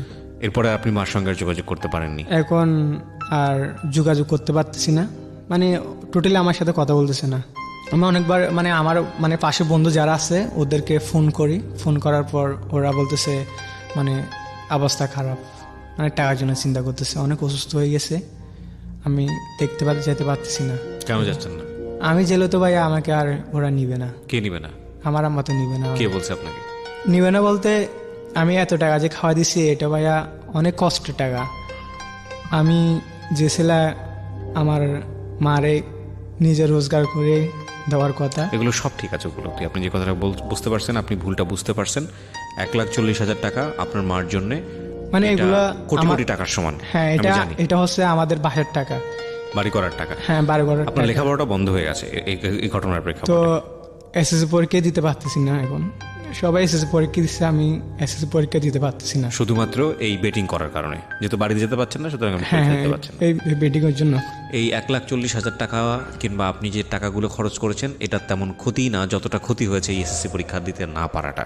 তার চেয়েও বড় ক্ষতি হয়ে যাবে জীবনে যদি আপনি মাকে হারান। আমি আপনাকে যে পরামর্শটা দিব সেটা হলো, আমি জানি না এই অনুষ্ঠানটা শুনছেন কিনা, আপনি অতি দ্রুত মার কাছে যান। আপনার মায়ের একটাই সন্তান না, আপনি উনি তো আর বিয়ে করেননি। না আর করে না, আমাদের চেহারার দিকে দেখে আর বিয়ে হাতে করে না। আপনার মা, আপনি হচ্ছেন ছেলে, আর একটা মেয়ে আছে আপনার চেয়ে একটু বয়সে বড়। ওর কি বিয়ে হয়েছে? না, বোনের বিয়ে হয়। বোনের এখনো বিয়ে হয়, মানে ঘর বাংলা বিয়ে দিব ও সিস্টেমের। আহা, তার মানে বিষয়টা দাঁড়াইছে এরকম যে এই ঘর রেডি হলে তারপরে বিয়ে হতো, সেই টাকাটা আপনি এই বেটিং করে জুয়া করে নষ্ট করে দিয়েছেন। জি। বাংলাদেশ প্রতিদিনের একটা খবর আপনাদেরকে একটু শোনাতে চাই প্রিয় শ্রোতা। বাংলাদেশ প্রতিদিনের 18 ফেব্রুয়ারির একটা খবর, সেটা হচ্ছে বন্ধ হচ্ছে আরও 15,636টি পর্ন সাইট। এবং সেটা পড়ি, আরও 15,636টি পর্ন এবং 2,235টি জুয়ার সাইট বন্ধ করার কথা জানিয়েছেন ডাক, টেলিযোগাযোগ ও তথ্যমন্ত্রী মোস্তফা জব্বার। আমি তাকে অবশ্যই সাধুবাদ জানাই। এই ধরনের একটা, এটা তিনি তার মানে ভেরিফাইড যে ফেসবুক পেজ আছে সেখানে তিনি জানিয়েছেন। এবং মন্ত্রী নিশ্চয়ই জ্ঞাত আছেন আমি তাকে যে কথাটা বলতে চাই, বাংলাদেশে কোনো কিছুই এগুলো বন্ধ হবে না যদি প্রক্সি সার্ভারগুলো ওকে থাকে, যদি ভিপিএন করা যায়। প্রক্সি সাইট থেকে আপনি যতগুলো সাইটই আপনি ব্লক করেন না কেন, ইজিলি বাংলাদেশ থেকে সেটা অ্যাক্সেস করা যায়। তো সেই জায়গাটা থেকে আমি আরও বলবো যে আপনি বন্ধ করুন, অল্টারনেটিভ রাস্তাগুলো বন্ধ করে দিন। একটা জিনিস চিন্তা করতে পারেন, এই যে ঘটনাটা ছেলেটা ঘটিয়েছে, কতগুলো মানুষের স্বপ্ন শেষ হয়ে গেছে। তার মার স্বপ্ন শেষ হয়েছে, তার নিজের স্বপ্ন শেষ হয়েছে, তার বোনের স্বপ্ন শেষ হয়েছে, এবং শুধুমাত্র লোভে পড়ে একটা মেয়েকে দেখাতে হবে তার জীবনে পয়সা রোজগার করে যে না আমিও পারি, সেটার জন্য অন্য একটা রাস্তায় গিয়েছিল। মেয়েটা তো গেছেই, নিজের পরিবারে চলে গেছে। এটা আপনার জীবনের একটা অনেক বড় ক্ষতি, এবং আপনার এই ক্ষতির কথা শুনে আপনি যেভাবে বলেছেন গল্প তেমন একটা মজার ছিল না, কিন্তু যারা শুনেছেন সেখানে একটা বিশাল মেসেজ আছে। এই মেসেজের জায়গাটি থেকে প্রত্যেকটা মানুষের সচেতন হওয়া উচিত। হ্যাঁ, হয়তো বেটিংয়ে গিয়ে আপনি চট জলদি 2, 4, 5, 10 হাজার টাকা আপনি জিতে গেলেন। আপনাকে মনে রাখতে হবে আপনি যত টাকা জিতলেন ঠিক জ্যামিতিক হারে তার চেয়ে অনেক গুণ টাকা আপনার কাছ থেকে নিয়ে নেওয়া হবে। এবং অনেকেই মনে করেন যে জেতার পরে আমি আর খেলবো না, জেতার পরে রেখে দিব। কিন্তু অদ্ভুত বিষয় হচ্ছে জেতার পরে আপনাকে যখন হারানো শুরু হয়, এত কেমিস্ট্রি আছে, এই কেমিস্ট্রিতে আপনি ডুবে যাবেন এবং আপনি ওখান থেকে আর উঠতে পারবেন না। সো এটা ভয়ানক রকমের নেশা, জুয়া একটা ভয়ানক রকমের নেশা। সো এখানে ডুবে যাবেন না। আমি আপনাকে ধন্যবাদ জানাই যে আপনি এখানে আসছেন। আপনাকে আমি একটা রিকোয়েস্ট করতে পারি, অনুরোধটা আপনি শুনবেন আশা করি। আপনি আজকের পরে যে অবস্থায় হোক না কেন, যাই হোক না কেন, মার সন্তান আপনি, মার কাছে তার সন্তান এটা অর্থমূল্য নির্ধারণ করে না। আপনি যত বড় অপরাধী করেন না কেন, মা হয়তো গায়ে হাত তুলবে, মা হয়তো বকা দিবে, মা হয়তো অনেক কষ্ট পাবে, কিন্তু তারপরেও আপনি মার কাছে যান, মার পা ধরে ক্ষমা চান যে মা আমি ভুল করছি। এবং আপনি যেহেতু ছেলে সন্তান, এই পরিবারের দায়িত্ব আপনার উপর নির্ভর করে। সুতরাং আপনি সেখানে ফিরে গিয়ে যেভাবেই হোক না কেন আপনার পরিবারকে টেনে তোলার চেষ্টা করেন with the name of Almighty Allah. So এটা হচ্ছে আপনার একটা নৈতিক দায়িত্ব। আপনি দূরে সরে আছেন, সেটা আপনি ভুল করছেন, আপনি সমস্যাটাকে ফেস করেন। দূরে সরে থাকতে থাকতে আপনি আরও ভুলে জড়িয়ে যেতে পারেন। সো আজকের এই অনুষ্ঠানের মধ্যে আমি আপনাকে এই কথাটাই বলতে পারি, পরিস্থিতি যত খারাপই হোক না, আপনার মা আপনাকে খুন করতে পারবে না। আপনি এর চেয়েও ভয়ানক রকমের অপরাধ করলে আপনার মা সেটা পারতো না। যদি পারতো তাহলে আপনাদের কথা মাথায় না রেখেই সে আরেকটা বিয়ে শাদী করে অন্যরকম একটা জীবন বেছে নিত। সুতরাং আপনি অবশ্যই মার কাছে ফিরে যান, মার কাছে মাফ চান এবং বলেন মা আমার সাথে এইভাবে জিনিসগুলো হয়ে গেছে, আমি সরি মা। এবং এটাকে রিটার্ন দেবার চেষ্টা করেন। আপনি আল্লাহর নাম নিয়ে আপনি ভুল করেছেন, আপনি আল্লাহর কাছে ক্ষমা চান, মার কাছে ক্ষমা চান, এবং আপনি এটাকে রিটার্ন দেবার চেষ্টা করেন। প্রত্যেকটা মানুষই ভুল করে, আমি ভুল করি, আপনি ভুল করে, যারা শুনছে রেডিও তারা ভুল করে। ভুল করা মানেই জীবন শেষ হয়ে যাওয়া না, ভুল করা মানেই হচ্ছে একটা জীবনকে শেষ করে দেয়া না। ভুল করা মানে যদি জীবন শেষ হয়ে যেত তাহলে পৃথিবীতে এত মানুষ বেঁচে থাকতো। এত পাহাড় সমপরিমাণ ভুল করার পরেও আল্লাহ যদি মানুষের কাছ থেকে এক্সপেক্ট করতে পারে যেটা তুমি আমার কাছ থেকে ক্ষমা চাও, আমি তোমাকে ক্ষমা করে দেবো, কিয়ামত পর্যন্ত ক্ষমার দরজা খোলা আছে, এবং তুমি আমার কাছে মাপ চাওয়া মাত্রই আমি মাফ করে দিব, তাহলে মানুষ যদি এটা যদি বন্ধ করে দিত তাহলে মানুষ সারভাইভ করতে পারতো না দুনিয়াতে, তাই না? সুতরাং আমরা যেহেতু ভুল করি এবং আমরা ভুলের জায়গাটা থেকে শিক্ষাটা নেই, আপনি এটাকে শিক্ষা হিসেবে নেন, এবং যাতে আপনি জীবনে কোনোদিন আর অন্যায় পথে না পারেন, এবং এইটাকে পুঁজি করে আপনি জীবনে ভালো কাজ করেন। ঠিক আছে? সো অনেক ভালো থাকেন, আপনাকে অনেক ধন্যবাদ। একটা কথা বলবো, শিওর। মানে ছোটবেলা থেকে অনেক কষ্ট করে বড় হয়েছি আমি। ওই যে আমার মা যে ছোটবেলা থেকে বলছিল আমার বাবাকে বাবা না ডাকার জন্য, আমি আমার জীবনে আমার মায়ের কোনো একটা কিছু যদি পূর্ণ না করতে পারলো, এই জিনিসটা পূর্ণ করছি। আমার মা মানা করার পর থেকে আমার নিজের বাবাকে আমি আজ পর্যন্ত বাবা বলে ডাকতে পারি না। সেটা তো অন্য প্রসঙ্গ, সেটা হয়তো আপনার মা ক্ষোভ থেকে বলেছে, সেটা অন্য প্রসঙ্গ। জি, কিন্তু আমার উনি যখন আমার সামনে দিয়ে যায় ভাই, আমার অনেক কষ্ট হয় যে আমার বাবা তো আমাদের বাড়ির পাশে, আমার বাবাকে বাবা বলে ডাকতে পারতেছি না, আমার অনেক কষ্ট ভাইয়া। আপনার এই কষ্টের জায়গাগুলো আপনি মার সাথে শেয়ার করবেন, কিন্তু আপনি যে ভুলটা করেছেন সেই ভুলটাকে আপনি কারেকশনের জায়গায় নিয়ে আসার চেষ্টা করেন, এটা সবচেয়ে জরুরি। কারণ এই ক্ষতির জায়গাটা আপনি এখনও দেখতে পাচ্ছেন না। আপনার মার যদি কোনোভাবে হার্ট অ্যাটাক হয়, আপনার মা যদি ভয়ঙ্কর রকমের একটা অসহায় পরিস্থিতির মধ্যে পড়ে যান, হয়তো আপনি কিছুদিন যাবত আছেন, হয়তো কষ্ট পাচ্ছে, এই কষ্টটা আরও বড় হয়ে যাবে যদি আপনার এখানে একটা কোনো ক্ষতি হয়, বা আপনার মার একটা যদি ক্ষতি হয়ে যায়, এটা আপনি কোনোভাবেই লোকসানটা সামলে নিতে পারবেন না। এখন মার কাছে যান, মার পা জড়িয়ে ধরেন, মাকে জড়িয়ে ধরে হাউমাউ করে কাঁদেন, মাকে বলেন যে আপনি ভুল করছেন, আপনি এই জিনিসটা তাকে মেসেজটা দেন। তো আমি নিজে চিন্তা করছি, আমি টাকাগুলো যতদিন পর্যন্ত ইনকাম করতে পারবো না ততদিন পর্যন্ত আমি বাসায় যাব না। এটা ভুল সিদ্ধান্ত। ভালো হয়েছে আপনি শেষের দিকে সেই কথাটা বলেছেন। শোনেন, আমি আপনাকে একটা কথা বলি, সেটা হচ্ছে ভুল সিদ্ধান্ত। আপনি টাকা রোজগার করলেন, আপনার মা বেঁচে নেই পৃথিবীতে, তখন আপনি কি করবেন টাকা দিয়ে? মানে এই টাকাগুলো ইনকাম করার জন্য আমি, মানে কেউ যদি আমার যদি একটু চাকরি দেয় না, আপনি এইসব এগুলো সিনেমাটিক চিন্তা করেন না জীবনে। আপনার এই মুহূর্তে উচিত আপনার মার পাশে যা দাঁড়ানো এবং আপনার গায়ে গতরে খেটে পরিশ্রম করে যেভাবেই হোক পরিবারটার হাল ধরা। হ্যাঁ এইটা আপনি চেষ্টা করেন, আমার মাকে সাথে নিয়ে চেষ্টা করেন। আপনার মা যেন বোঝে এই জিনিসটা যে আমার ছেলেটা ভুল করছে এবং সেই ভুলের খেসারত দেওয়ার জন্য সে পরিশ্রম করতেছে। আপনি ঢাকা বুঝলে তো শহরে ভাইয়া ঢুকতে পারবো না, বুঝলে তো ভাইয়া ফ্যামিলির মধ্যে কেমন ঢুকতে পারবো ভাইয়া? আপনি চেষ্টা করেন, আপনি তো চেষ্টাই করেন। না আপনি চেষ্টাই করেন, আপনি তো চেষ্টাই করতেছেন না। আপনি তো চোরের মতো পালায় আছেন, আপনি এটা কেন করবেন? আপনি চোরের মতো ফোন দিলে ভাইয়া ফোন রিসিভ করে না। কেন রিসিভ করবে? ফোন তো কথাই তো বলা হচ্ছে, মার সামনে ফেস করেন আগে, আপনি মার কাছে যান, গিয়ে এটা করেন, তারপরে দেখেন আপনার মা কি করে, তারপরে করেন। যদি না করে বারবার যদি বের করে দেয়, তখন দূরে থেকে যেভাবেই হোক না কেন এটাকে লোকসান করার আপনি একটা সমাধান করার চেষ্টা করতে পারবেন। বাট আপনার সবচেয়ে বড় ক্ষতি হয়েছে আপনার লেখাপড়া, এবং আপনি যেহেতু ছেলে মানুষ, আপনার গায়ে গতরে খেটে হোক যেভাবেই হোক না কেন, আপনার এটাকে এখন নিজেকে যেভাবেই হোক আপনাকে এটাকে লোকসানটা সামলিয়ে নিতে হবে। So thank you so much, এবং আপনি ব্যাক করেন পরিবারের কাছে, এটাই আমরা চাইবো। এবং এটা যেভাবেই হোক না কেন এটা যেন কোনোভাবেই অফ যেন না যায়, আমি শুধু এতটুকুই বলতে পারি। সো প্রিয় শ্রোতা, থ্যাংক ইউ আমাদের সঙ্গে এতক্ষণ থাকার জন্যে। আমাদের প্রত্যেকটা ভুল যেন নিজের জীবনে শিক্ষা হয়। আজকে রুবেলের জীবনে যেটা ঘটেছে এই রকম ব্যাপার যেন আপনার জীবনে না আসে। এবং একটা কথা মনে রাখবেন, একবার ভুল ভুল, দুইবার ভুল ভুল, তিনবার ভুল কিন্তু ভুল নয়, এটা কিন্তু অপরাধ। এবং প্রত্যেকের জীবনই অপরাধ মুক্ত হোক, সেই শুভকামনা। অনেক ধন্যবাদ, আজকের মতো শুভরাত্রি। Secrets. Something beyond entertainment.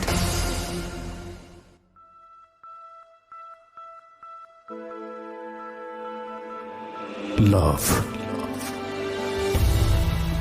Hate. Challenge. Motivation. Lies. Truth. Impossible. Virtue. Morality. Something beyond entertainment. Welcome to my Stays of Reality. Stay tuned. Sunday and Wednesday with me, RJ Kibriya, only on Dhaka FM 90.4.